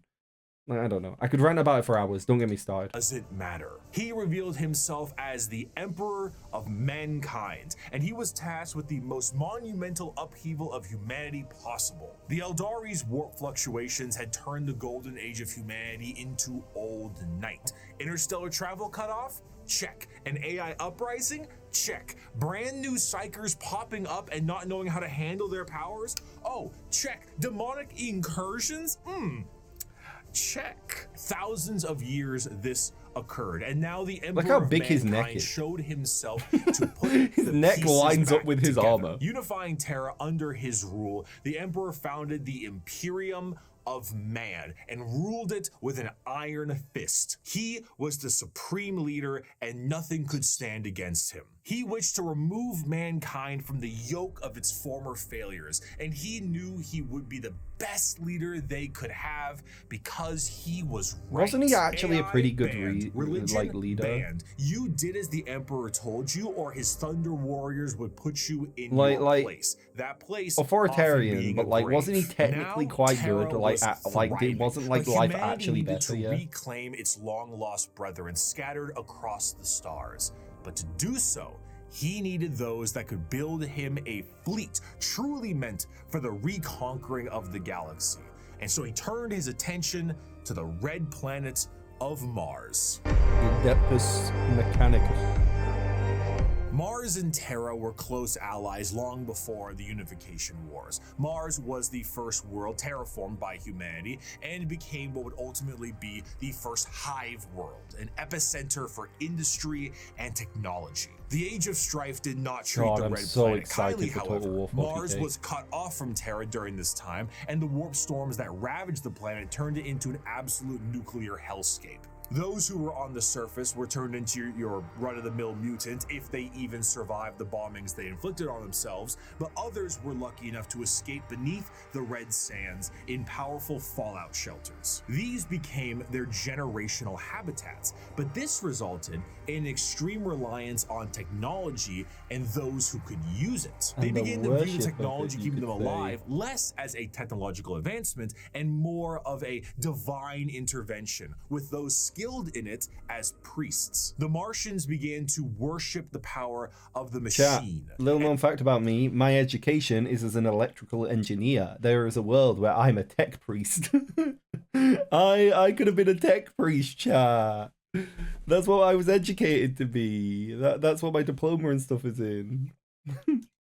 And this resulted in the formation of the cult Mechanicus, the belief in a holy trinity known as the Three-in-One. The machine god, I think serving diplomas are as the different in spirit who America, gave rise to right? all technologies Because it's my known, college level the motive education is a force, diploma, the whereas, deity that gives all life its ability to live, I think you and finish the high school and Omnissiah, call it a diploma. I physical don't know. We manifestation call them our of the GCSEs. machine god itself. This belief began to manifest in them physically as well. What were once humans began to really mess around with the character creator options, and this tech obsession made them view instances of flesh to be weak and spend their lives removing what makes them Imagine a human 40K and replacing it MMO. with mechanical augments. You Robotic get to be like limbs, a part of the glowing different eyes, factions. mechadendrite arms. What was once a mass of flesh now looks like the back of a router, and the oldest members of the Mechanicus no longer even look slightly human. In addition to this, clone cloaked over all of their mechanical appendages are robes that reflect the color of their homeworld, the red robes of the Mechanicus. The Cult Mechanicum, now the Adeptus Mechanicus, create a just so fascinating cool. combination of cultures all birthed into one. Basically, techno-zealot monks. Organic life is the machine god's greatest accomplishment within the scope of the great work. All praise he who is three in one. By giving us life within an organic shell, he presents us with the means and opportunity to improve upon physicality, as is his divine They're plan. almost- He creates us complex weakness so we might learn metallic strength and ascend to his level of machinic perfection. They almost always come across as massive dicks when people that aren't Mechanicus interact with them, because they're so blunt and to the point. They're very efficiency-minded, aren't they? So they'll just be like, this is irrelevant, I'm going to do this thing instead. And they just dismiss you and do the thing they plan to do. Or they'll be like, I have reassessed and you were correct. And then they'll do... It's like Omega Autism. Just the way they think, they're just so direct and blunt about what they want and what they're gonna do. The Emperor's arrival to Mars was very much a walking in with the pizzas while the room is on fire moment, but to the Mechanicum, they saw his arrival as confirmation of their belief. They took one look at the glowing golden entity that showed up on their doorstep and were like, that's him. God. That's the guy right there, and they immediately accepted him as the Omnissiah. Obviously, showing up. I know that.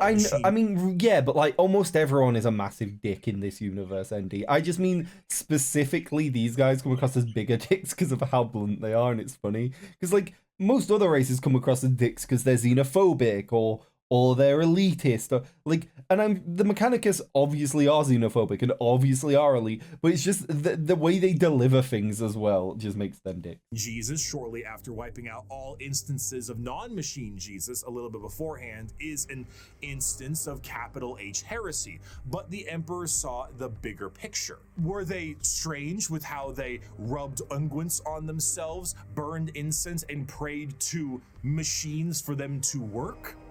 Sure, but that's a lot of production right Honestly, there. I had So tech the issues Emperor recently, and praying is all you can do sometimes. I don't blame them. I follow the logic. devised the Treaty of Olympus Mons, a unifying agreement They between do have Terra great drip. and Mars. You can say And many this things union about will be 40k, permanently but etched bad into drip the isn't a aquila thing, of the apart from the Imperium Eldar. as the two-headed eagle. One head for Terra, the other for Mars. The forces of the Emperor will be supplied with all the technology and weapons they needed to reunite the scattered remnants of humanity under one banner. And the Mechanicum of Mars will be able to keep doing what they were doing religiously and scientifically, so long as they kept up their tithes. This tithe meant total quality control over all technology in the Imperium. Is it a big spaceship? AdMech take care of that. Tanks? AdMech take care of that. The literal bullets in a gun? You guessed it.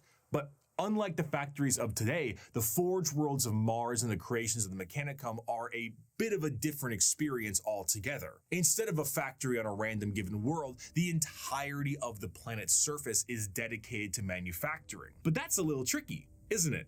Considering that the usage of silica animus, or AI, is a big no-no, and basically the largest affront to their divine machine god possible. Fortunately, there's a really neat alternative that they've come up with. The human That's called a brain. servitor. Incredible devices that can do anything from manufacturing, maintenance, basic door operation, even just float around like a helpful little drone. It's an extremely easy process too. All you need to do is take a human who is dying or preferably an enemy of the state, most likely that one, and lobotomize them, and then reprogram their brains to do exactly what they tell you. They even got little baby versions of them. Yay! So now you can rest easy knowing that the entirety of the babies Imperium, send me. because they outlaw AI and learning new tech is heresy, is run on lobotomized slaves. Whether they deserve it or not is unimportant, and whether they can still keep their consciousness trapped in their own minds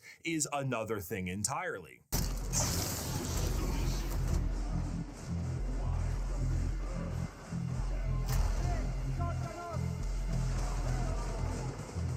Oh, that's cool.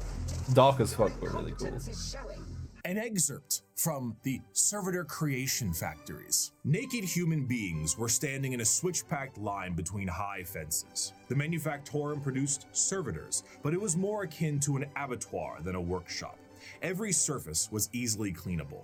Servitors with spray units surgically attached to their backs prowled about, hosing filth from slit drains set into the perfectly smooth, slanted floors. As the line slowly advanced, the people were passed through various scanning devices, most of them mounted in ugly, functional arches that let out a constant series of acceptance chimes. Occasionally, one would let out an angry blare, and the indicator lumens would flash red. The rejected person was then swallowed up by a trapdoor opening beneath their feet. From these pits wafted a hideous stench and the grinding sounds of industrial mincers. One rejected man grabbed onto the lip and hung there, arms and hands bloodied, shouting a stream of defiant profanities. Guards lined the grating either side of him and shocked him until he fell.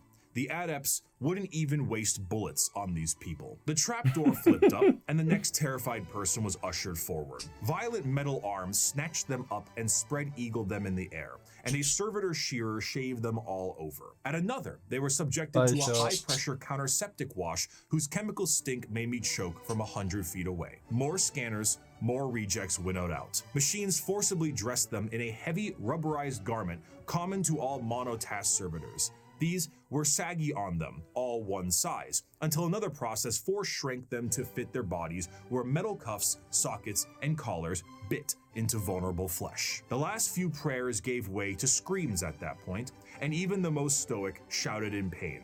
They were ushered over a floor buzzing with power that made them shriek with every footstep. "What's that for?"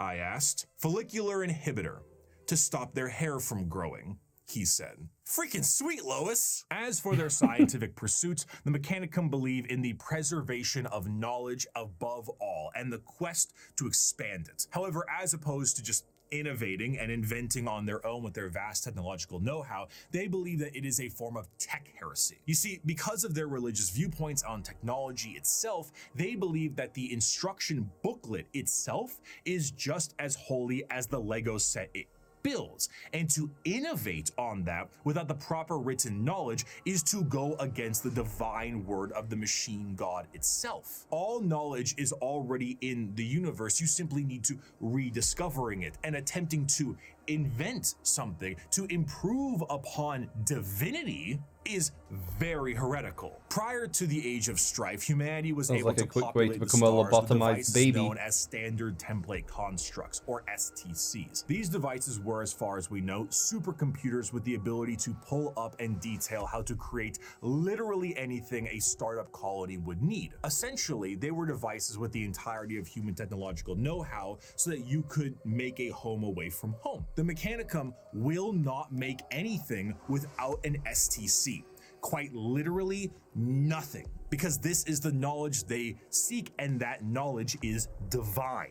One time, scouts of the Imperial Guard found a functioning STC that provided the schematics on a knife that happened to be a bit lighter and a bit sharper than most other knives. These knives were adopted by 30 Space Marine chapters and were one of the most advanced discoveries of the century. This discovery was so significant that they were each awarded a planet for finding this.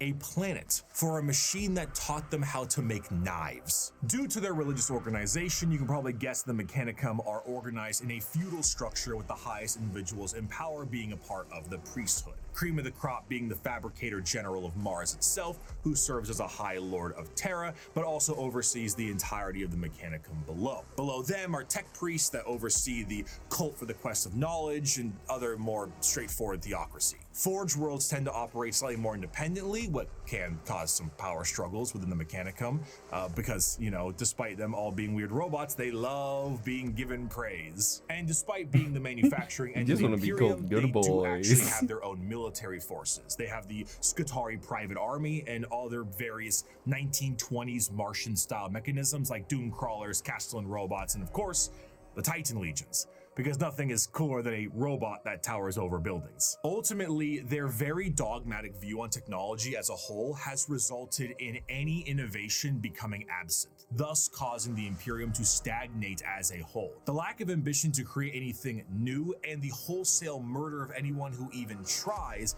leads to things becoming derelict. I grow weary of this flesh I was born into, strangely disgusted by its nature. I crave only the cold, clean certainty of steel and silicon, that I might become one with the blessed machine. I do not expect you to understand, you who cling to your flesh as if it were immortal, seeking only to preserve it, to protect it. One day you will see the folly of your ways, The Mechanicus have and then no dick? doubt you will come begging to my order. How do you have little to preserve Mechanicus you. babies? After the groundwork Is it just had been humans set that get adopted into the cult? unification-wise, it was time to start And getting then they things together keep for the changing Emperor's themselves until they great become crusade across the unrecognizably human at stars to that bring point. humanity under one banner. The Thunder Warriors were a perfect fighting force for unifying Terra and Luna, but the galaxy was a whole different thing. You see, these warriors weren't soldiers in the eyes of the Emperor. They were tools, extremely blunt tools used for the fast conquest of Terra. As the Emperor was concerned, the tools you use at home aren't the same ones you take on a road trip. So the Emperor rid himself of his tools in the exact manner you think he did, and he went forward to crafting a brand new tool. One more mobile, more efficient, and ready for his next era of conquest. They shall be my finest warriors, these men who give of themselves to me. Like clay, I shall mold them, and in the furnace of war forge them. They will be of iron will and steely muscle. In great armor shall I clad them, and with the mightiest guns will they be armed. They will be untouched by plague or disease. No sickness will blight them. They will have tactics, strategies, and machines so that no foe can best them in battle.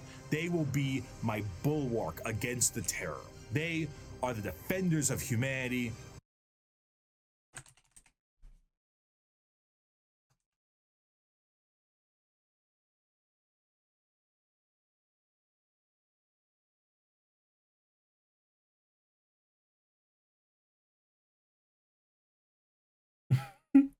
They have really weird proportions. Why? Why is this part of your arm so long?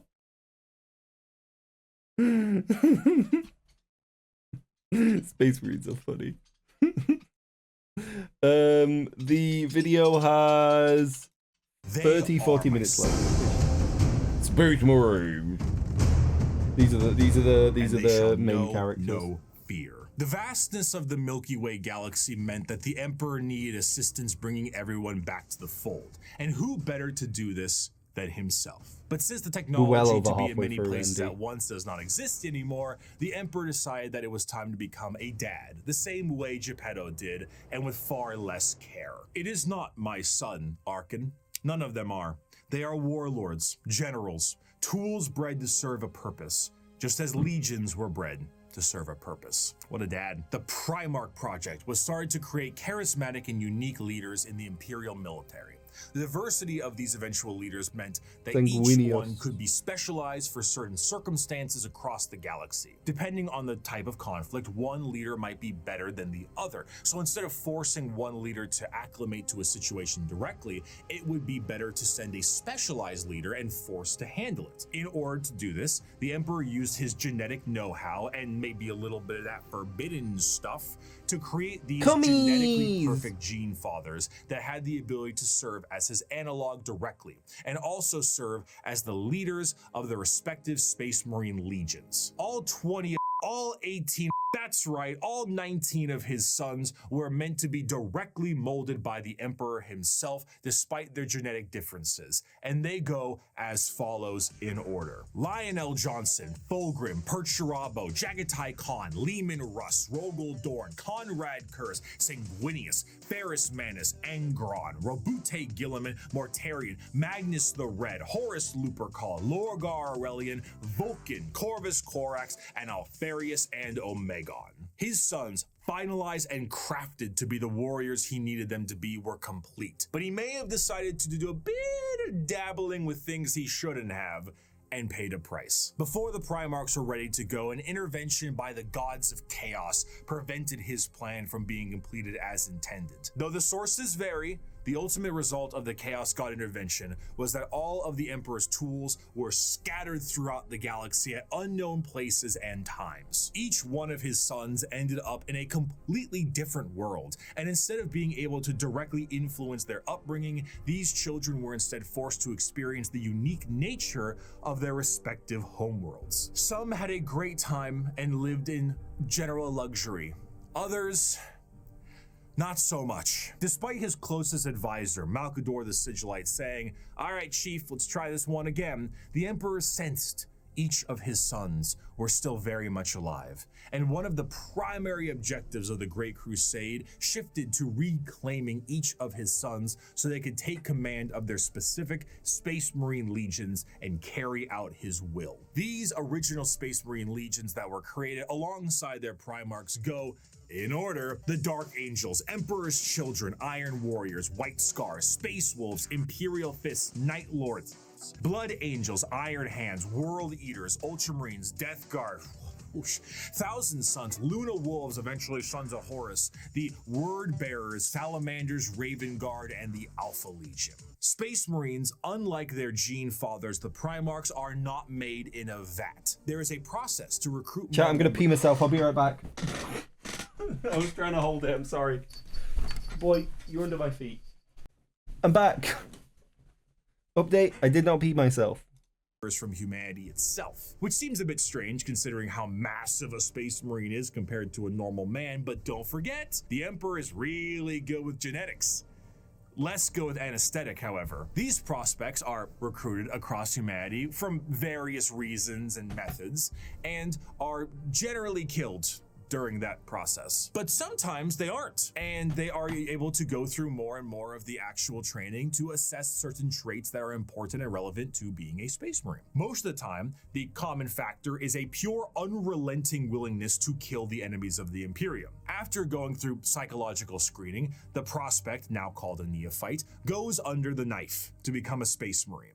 And here is a quick list of all the cool new stuff they get. Don't they have like 2 hearts and like a shoved into third their lung and bodies. stuff? A secondary heart, an organ that makes your bones grow, an organ that makes your muscles big, an implant that makes your blood stronger, a little organ that turns your white blood cells into super white blood cells, a brain implant that allows you to sleep while being awake, a pre-stomach that allows you to digest literally anything, a spinal implant that allows you to absorb the genetic memories of what you eat, bigger and better lungs that can let you breathe underwater, an implant that gives you stronger eyes, new ears that keep you from being dizzy, a brain implant that lets you go into suspended animation if you're in a bad shape, skin that acts like transition glasses, I almost got it in one take, a brand new kidney, the ability to taste the air and find enemies like a bloodhound, a special coating on your skin that allows you to be protected in space, the ability to spit acid, a gland that allows you to absorb the unique genetic makeup from the gene seed in the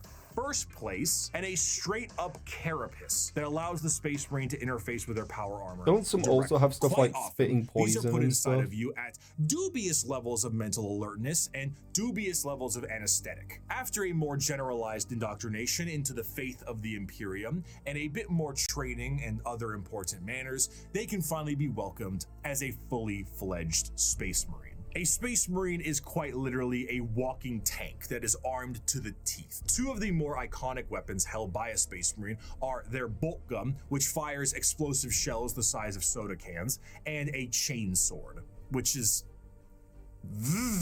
the Space Marine is clad in a Cool as colorful fuck would be carapace almost known as entirely power ineffective in armor, real crafted life, from but cool as extremely fuck. heavy and durable ceramite. The power armor of a Space Marine protects him from any terrors he may face, be it the void of space itself to an inhospitable Fun fact about Space Marines, they're more powerful with the helmet off.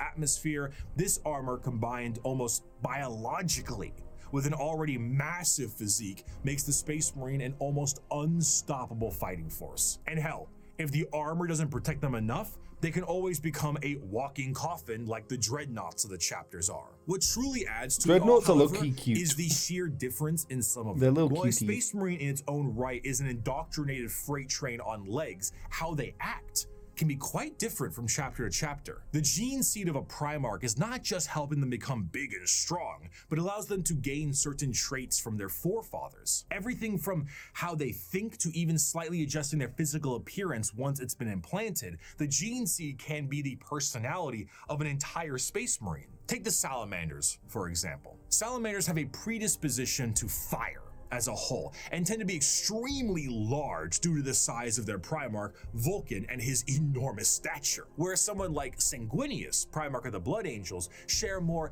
vampiric features and more angel-like qualities. A gene seed is not just aspects of the Primarchs, but they are also flaws too. Magnus the Red and his 1,000 Sons underwent something known as the Flesh Change, a horrifying mutation that, while it made them strong psychers, would affect their bodies so terribly that they would mutate away from humanity. Where other factions have inspiration for their culture from our real world, like the feudal Japanese of the Eldar or Egyptian style the Necrons, each Space Marine chapter themselves carry an inspiration. The White Scars are motorcycle riding Mongolian fighters. The Space Wolves are Norse Vikings. Yeah, the Dark Angels are Knights of the Round Table, and so on. This moves into their fighting style, and truthfully, there is no end to the characters and options when it comes to the Space Marines. Space Marines are the main symbol you see, and while many of them can be simply indoctrinated warriors who only care about conflict and can be quite boring, then you meet Dante, or Bjorn, or Argel Tal,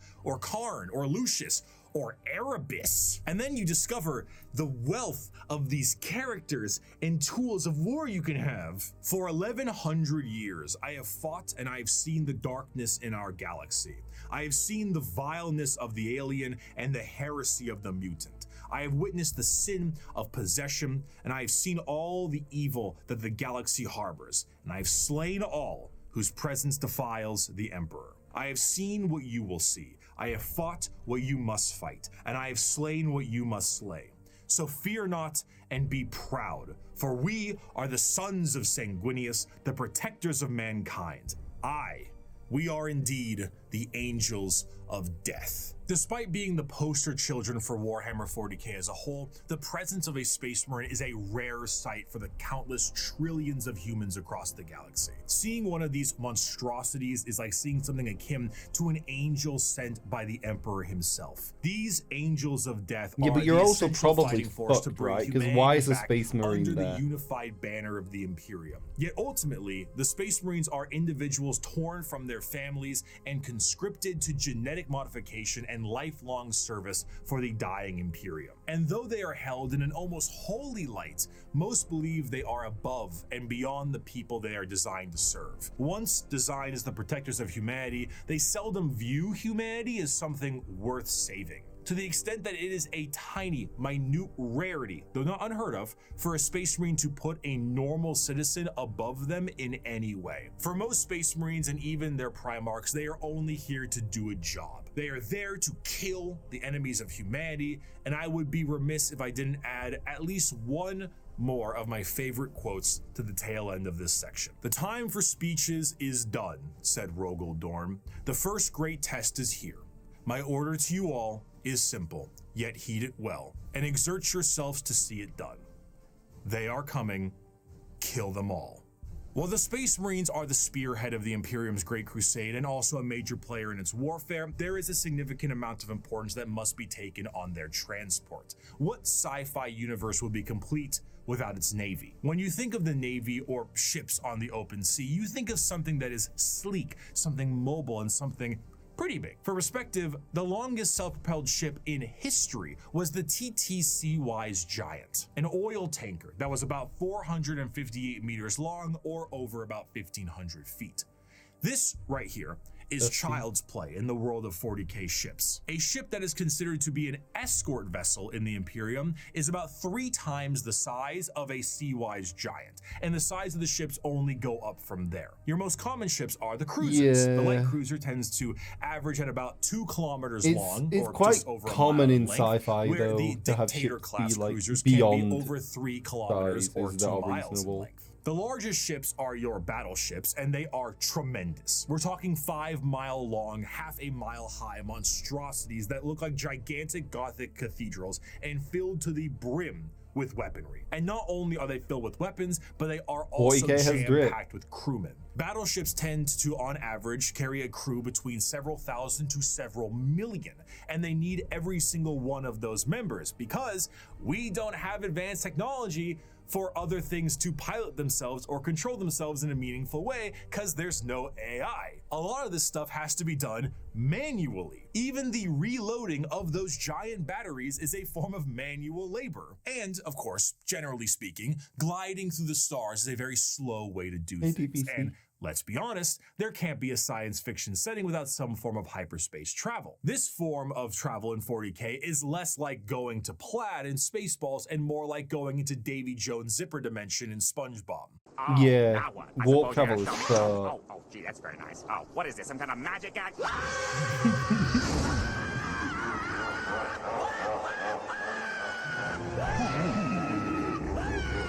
Hey, the orcs love it This because is they get to because it fight. utilizes the immaterial warp to do so. Warp travel is handled by a navigator, which is an abhuman. It's a mutated human, don't worry about it. And they have a gene that gives them a third eye and the ability to help steer the ship through the warp, which, as we know, is hell itself and unreality. Now, this might sound exceptionally dangerous, and that's because it is. Now, the ship does have protection in the form of a Geller field, though. Originally, I assumed the Geller field is what you think it is, a large force field stopping all manner of horrible things, like demons from the warp tearing apart your ship.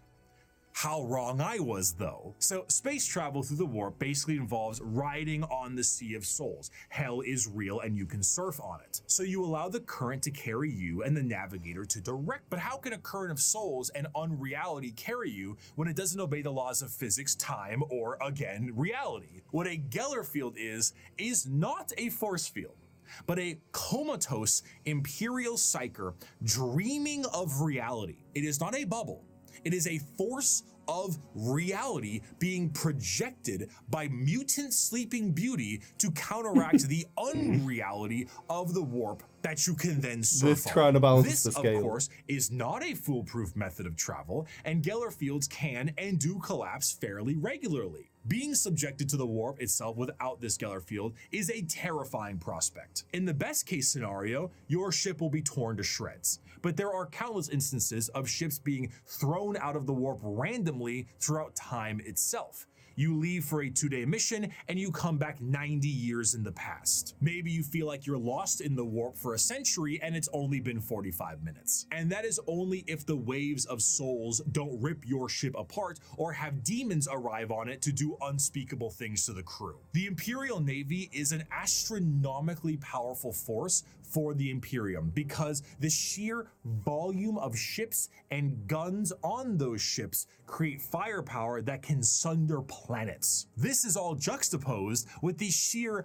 backwater nature of these ships. While they are manned by crews of zealots, they are also operated with such a backwater tech, it completely confuses the reader. You see the long batteries of portside cannons that the ship has, and remember that AI is heresy in this world and that all the mechanics are utilized by lobotomized slaves. So how do they load these? Well, they have gun gangs, massive gangs of hundreds of people manually loading these cannons. These are genuine gun loader gangs that get into gang wars and squabbles. On the ship's bridge, you may find the captain himself hardwired directly into the ship's chair permanently to control it the best they can. Giant screens of hololith data fill the room, and sensors across the ship are just as likely to tell you information as a serf running up to you with a scroll of parchment is. You reach It's to a so much closer microphone to shout fantasy than you'd orders down think a it would be, hallway as isn't it? paper readouts tell you Like, information I of don't the mean enemy. like fantasy, like it is space fantasy, but I mean like fantasy, like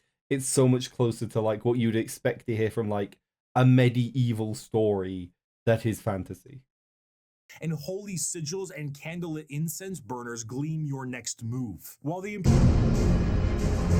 Imperium of faction Man. of the Imperium in the same sense and format of this video, it is what shepherds around the entirety of its armed forces. Every Space Marine Primarch had a flagship, and every strike cruiser and battle barge has a story to tell. But if there is a single thing that the Shield of the Navy does the best, it is to help support and supply the monumental forces of the Imperium.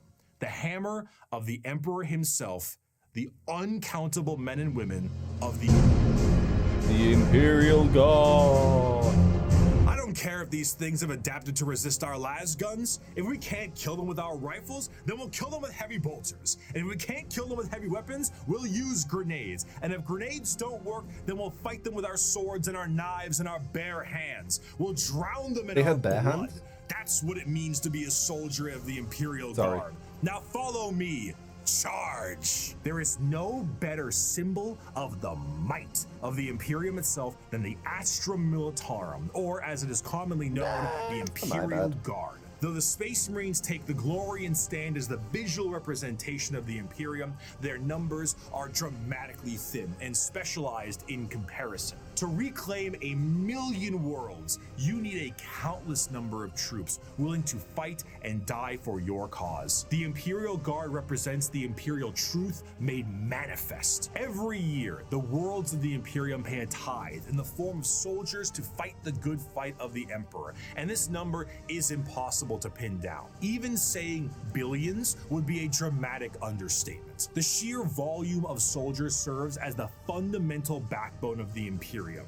99.9% of battles fought by the Imperium are fought by the sundering might of the Imperial Guard. With the knowledge that the Space Marines are essentially sentient tanks, what do the members of the Imperial Guard have? If they're the might of the Emperor himself, are they not suited up in a similar way? No, not really. No fancy suits, no biological enhancements, and basically no expectation to live. Once a regiment of Guard are activated, they are sent directly into battle with almost no expectations that they will survive. This is because, despite their training, their incredibly powerful armor, and extremely strong weapons that would crush any army of the modern day, they are so hopelessly outmatched to the things they will face. Sending a member of the Guard is throwing a rock at a nuclear bomb. However, where they lack in advancement, they make up for in sheer numbers, and their overwhelming force can be the difference maker in any deployment they face. Quantity is a quality all its own. If they do I'm happen to escaping enjoyer, survive, we know that. they will be sent to the next battle, and so on. Seldom do members of the Astra Militarum get old or retire, and those that do are truly to be feared. There's an old saying that the average lifespan of a guardsman is about 15 hours from deployment, and considering the sheer number of guardsmen out there in any given battle, that number is probably accurate. When several million of your pool of guardsmen die within the first few hours of combat because the orcs threw a moon at you, it can really screw the numbers. The soldiers of the Guard are conscripted and trained on an incredible number of worlds in the Imperium, and these worlds can impact their training and their combat style directly. The most famous visually are the Cadian shock troops. But other notable Guard factions include the gas mask clad Death They're Corps so of cool. Krieg, the Rambo level of Catachan jungle fighters, and the iron willed Mordian Iron Guard. This also helps them specialize against individual types of enemies. The Indigan Prefects are a special Guard regiment that came from a planet whose planetary governor, the leader of the planet, thought it was fun to collect exotic animals, which then crossbreed and then became the giant freight train sized monsters destroying the planet. So the Indigan Prefects are specialized for big monsters.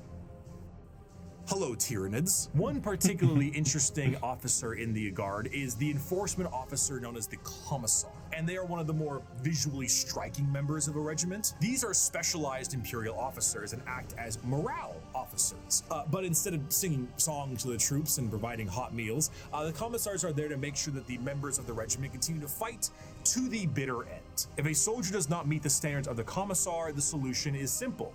There are trillions of other soldiers out there. We don't really need you. Combat fatigue? Headshot. Concerns about the conflict? Headshot. Fleeing the battlefield? You bet that's a headshot. Considering that these officers tend to be outside of their regiment, feelings on them can be mixed. And in fairness, certain commissars, like the esteemed Ibram Gaunt or They Caiaphas probably Cain, get tend to do fragged, a bit right? better with the whole people talking part. Because if, say, you were trying to tell a beefed up Catachan jungle fighter what to do, you might take a mysterious leave of absence inside a carnivorous plant. But no matter what I say, I don't think I can truly convey the sheer might of the Imperial Guard, so I'm going to get a visual aid. Let's take a look at this image right here, right? This is the cover numbers beyond of the 9th understanding. edition Codex for the Astra Militarum, the official cover art. Your eyes may be drawn to the dark and brutal looks of some of the main members on the front and the gigantic orc they are attacking, but zoom out a little bit. There is no floor.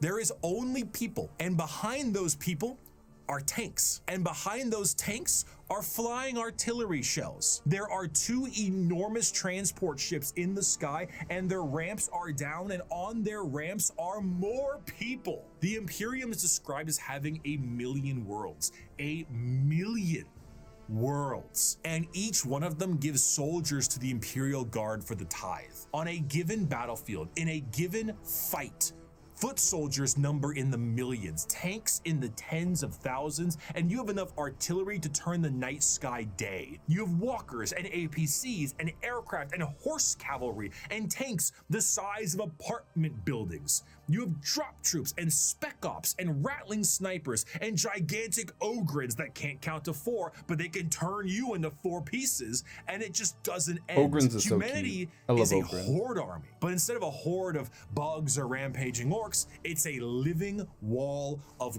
guns. At the end of the day, though he's been ferried through hell on a ship that's 10,000 years old to some godforsaken war-torn rock, though he deployed from high orbit with nothing but a grav chute, though he is one of 10 million men and women snatched from his homeworld to fight a war he barely understands, though he has been given a weapon that fires small suns and may annihilate him as he fires because the knowledge of how it functions has been lost, though his company is supported by tractor tanks that run on anything you can burn, though he wages war against the devouring hive mind, ravenous demons and hordes of hyper-advanced aliens with strange technologies and sorceries he never dreamed existed. No one will remember his sacrifice. There will be no records of his deeds, no glorious parades in his honor, and no remembrance of his name. All he will earn is a shallow, unmarked grave on a forgotten world untold light years from home. Yet for all this thankless sacrifice, a guardsman is a man, just like you. He has no millennia-old genetic engineering, no prophetic leader, no miracles of faith. He has his lasgun, his orders, and those beside him. He is the Imperial Guard, and he will hold the line.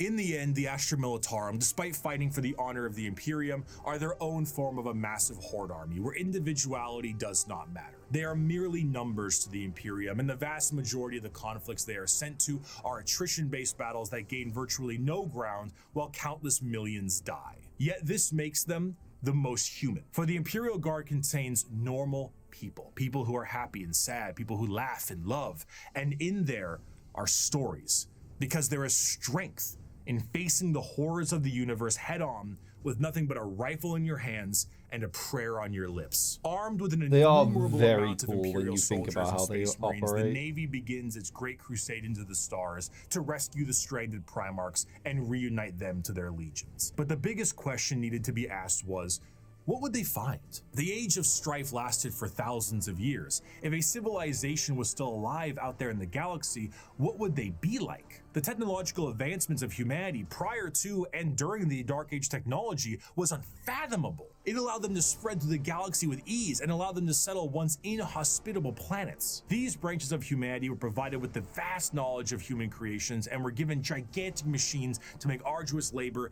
and ease. The spreading of these massive colony ships was known as the Long March, and these ships would be retrofitted into settlements upon arrival to their new homes. Accompanying them were the gigantic pieces of farm equipment that served multiple purposes and the specialized pilots that could maintain them. They were not only able to tend the fields and do labor, but when interstellar communication was cut off, they also did a great job of protecting the colonists against both threats, the Imperial demonic Nine. and alien. Because of the significance of these machines, those that could Sorry, pilot I'm them getting were tired 'cause it's powerful almost enough to be midnight, so I didn't considered even leaders, clock that and there the was one in the upkeep and background. preservation of the machines and the lineage of those who could pilot them was imperative. These machines, over the thousands of years, would eventually be known as the The Imperial Nine!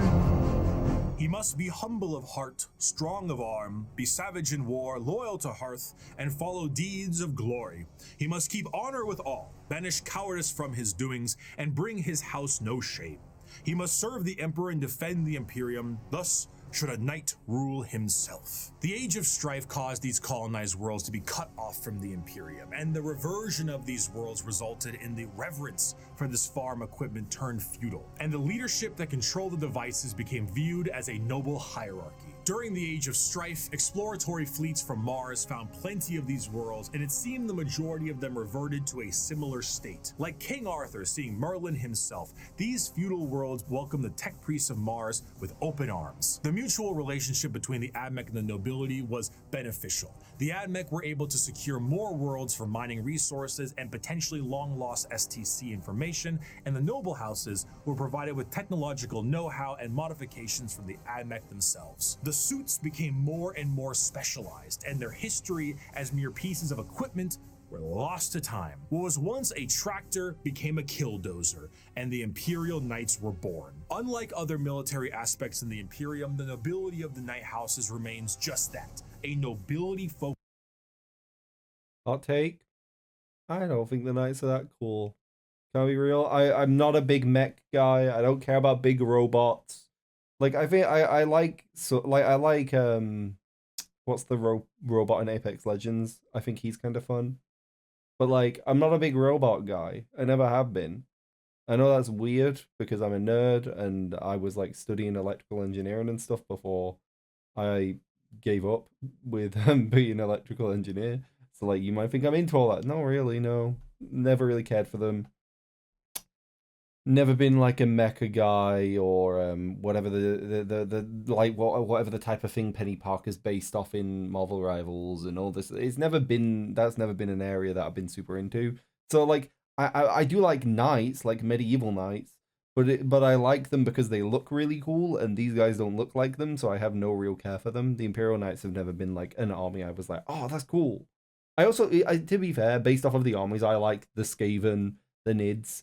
I like more weird little animalistic guys, and I also like lots of guys, and lots of weird guys, right? Like the Skaven of rat ogres, but they also have rattling gunners, and they blow up the moon, and then you have the Tyranids who have like all their weird little freaks that are adapted for things, and then you just have I am a big robot that's vaguely night themed, and to me less interesting. I get why people like it, but it's just not my personal favorite. Focused feudal hierarchy that swears fealty to either the Mechanicum or to Terra. Like the knights in our history, once they swear fealty, they can be called to aid their respective allegiance in the heat of battle. The ones that swear fealty to Terra are led by the High Monarch, while the ones with the Mechanicum are led by the Princeps. I wonder which the ones one's with better Terra to might be be sent directly to the front line of war, while the ones with the Mechanicum tend to be sent to protect the Forge world. And the heraldry of these houses is what you'd expect from a generic history of knights. Houses pledging allegiances here and there, your run-of-the-mill War of the Roses aesthetic. Except instead of ponies, you have gigantic death machines. These knights can't seem to be piloted by any old person, however. A member of the nobility of any given knight house must go through the ritual of becoming. This ritual involves them sitting on the devices you get to all control of your the knight, family's known memories as the and stuff? Throne Mechanicum for a full night. What's wrong with that? I mean, sitting in a chair for a full evening sounds pretty great right about now. So a pilot cannot drive a knight. They can, but it moves about as effective as Ripley from Aliens 2, big, lifter thing. It is, in a sense, a beast that must be controlled, and a pilot must merge with it. The mind of the noble is connected to the machine and must fight with the mental signatures and personalities of the prior pilots as well. Everything a knight experiences in battle is felt by the pilot themselves, be it the general movement in the battlefield or damage sustained by the machine so if it itself. hurts the machine, it hurts you. If a knight's leg is blown off in battle, the pilot could experience a broken bone in the same spot. The merging to the machine forever changes the mentality of the noble that experiences it. This connection reinforces a strong degree of nobility and honor in the pilot, and a desire to fight for the glory of their house until the bitter end, as their ancestors' minds are linked directly to the knight. The size of these knights can vary, but generally speaking, they stand in the ballpark of 30 to 50 feet tall and are protected by a thick adamantium armor. Beyond that, to put that into perspective, imagine like a short person, and then times them by at least 10. Stack 10 short people on top of each other. They're big. They're like buildings, ion shield generators but like that give them huge added buildings. protection. And when it comes to their looks, the most common pattern across the Imperium Like a is the 6-story Questoris building. pattern, and is honestly the one you're probably thinking about right now. But there are also smaller versions like armatures and bigger ones known as the Dominus. As for a loadout, these guys are essentially a violent Mr. Potato Head. Battle cannons, Gatling cannons, heavy flamers, thermal cannons. Up close and personal, how about a gigantic chainsword or a straight up gauntlet? And for that empty spot up top, screw it.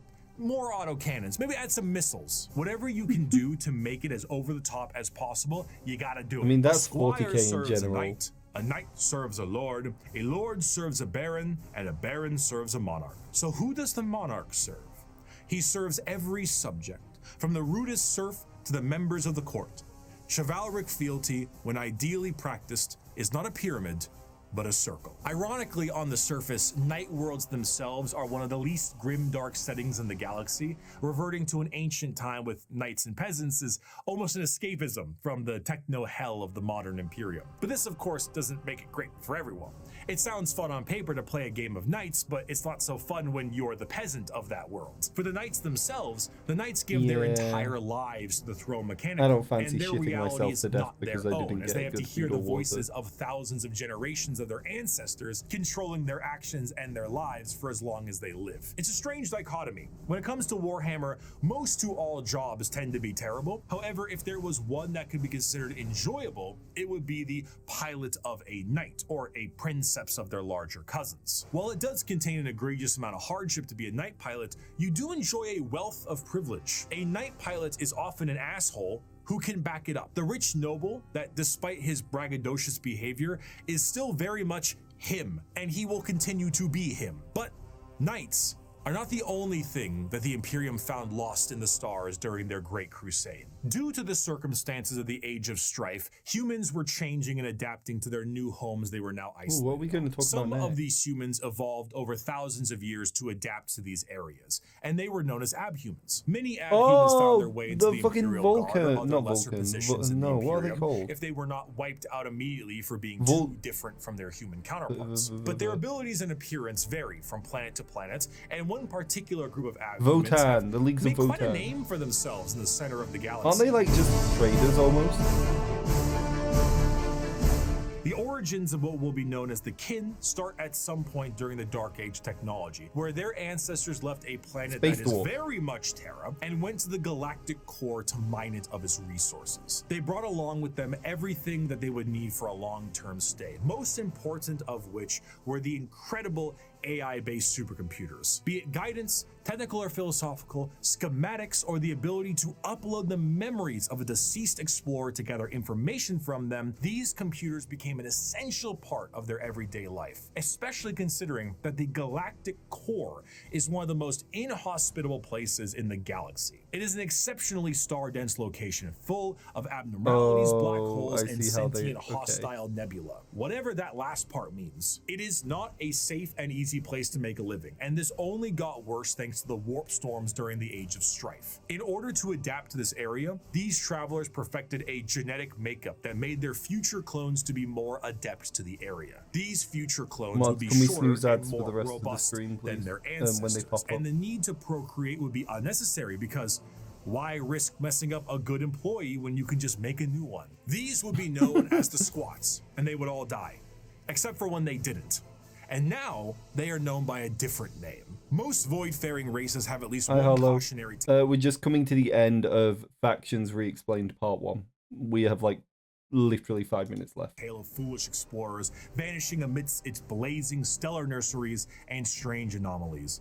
Yet for the leagues of Votan, the galactic core has been home now for millennia. These squat humanoids would begin to establish themselves in the core, and their goals would be the same as their ancestors. Rock and stone! But like, actually kinda, yeah. Whenever one of them would die, they would I need know to play that game. sucker would need to be uploaded to the machines like their forefathers did. But the original purpose of these machines was lost to time. What was once a technical resource for them turned into a ritual known as joining the ancestors. And the fact that they were clones at this point meant that the same copy of the same individual would be uploaded countlessly. The sheer overuse of these computers and the repeated uploading of redundant data has turned these once powerful supercomputers into your parents' computer after you installed LimeWire on it, and whose 50 Google Chrome tabs definitely contain information they will return to one day. So much corruption that these computers began to develop the makings of a personality of their own.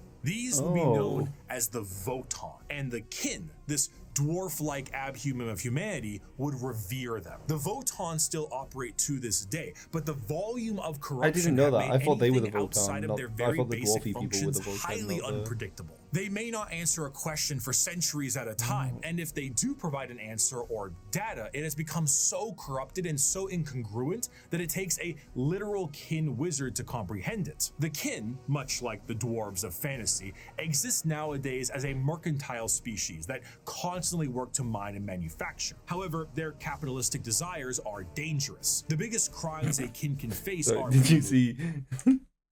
Their capitalistic desires are dangerous. Based bricky.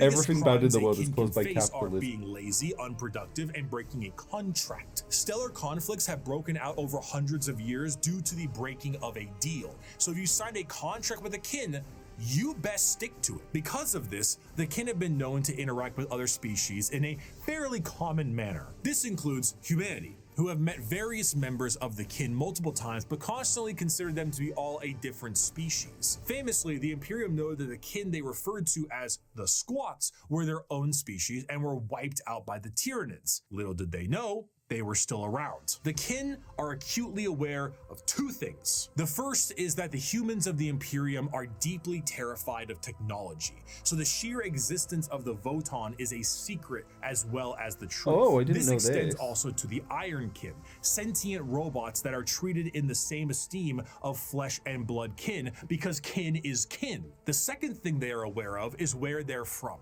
They are fairly confident that they are from Terra, and they know that if this secret was to be known by the Imperium, that the Imperium might want to take ownership of them and everything they've built. So the more alien they are, the better. Now, this sounds fine and good, right? What could possibly be wrong with these guys besides the hyper late stage space capitalism? Well, we have to go back to their creation. The kin are an entirely clone-based race made from the computers that are exceptionally difficult to recreate. These machines, the Voton, are becoming more and more unpredictable and derelict. If anything were to happen to these machines, it would be a twofold ending of the kin. New kin cannot be reproduced, reducing their numbers, and the existing kin would have no further purpose because the end that awaits them would be non-existent. The horror of the kin civilization is that the entire purpose of their lives is to do the best they can at their duty and upload all they know to the Voton, their ancestor cores, join their ancestors. But doing so is actually the thing that is killing these supercomputers in the first place. The ancestors were dead, but through the first truths, their legacy continued. And though their eyes had shut long ago, everything is indeed miserable the and dark ancestors and were shit, watching, isn't it? not with a gaze from eons gone, but with Obviously, the that's eyes the of point, every but- living kin. Each generation was the embodiment of the ancestors cast anew by the Voton. The galaxy changed. Stars died, planets were destroyed, and civilizations fell. But as long as the Voton endured, the ancestors still lived. I do want to end this last bit with an enjoyable quote from one kin. As you may have assumed, the Leagues of Voton are space dwarves with a corporate sci-fi motif, but they are still very much dwarves. They're squat, they're strong as hell, and they hold serious grudges. This time it's just more about your contracts than anything else. And so because of this, they might treat most things about how you would expect a capitalistic dwarf would treat things. You misunderstand, human. I am not here to debate. I am not here to compromise. What you see as yours, I am taking for my kindred. You want to bargain? Torek, unholster our means of negotiation. As the Great Crusade continued, humanity would find Oh, their I thought they missing were more primarchs, chill than that. reestablish the locations of all of their various I worlds, didn't realize they and were finally little fuckers. reclaim what the Emperor was always hoping for. But eventually, all the Emperor sought to build would be his undoing. His original attempt to have all of the Primarchs lead his great armies and usher humanity into the better ages would end up crumbling down. And we will learn about how the Imperium backslides and the horror of the modern day of 40K in part 2. I will see you very soon. Thank you so much for watching. Bricky will return in Doomsday. I enjoyed it. I knew I was a casual fan of 40K lore, but there's so many like just important factoids that I'm missing. You know what I mean? I can count to 10, but I can't subtract type thing. We can watch part 2 if people enjoyed it. Let me know if you want to see part 2. If you don't, that's fine as well. Have a lovely rest of your day, guys. Thank you for watching, and goodbye.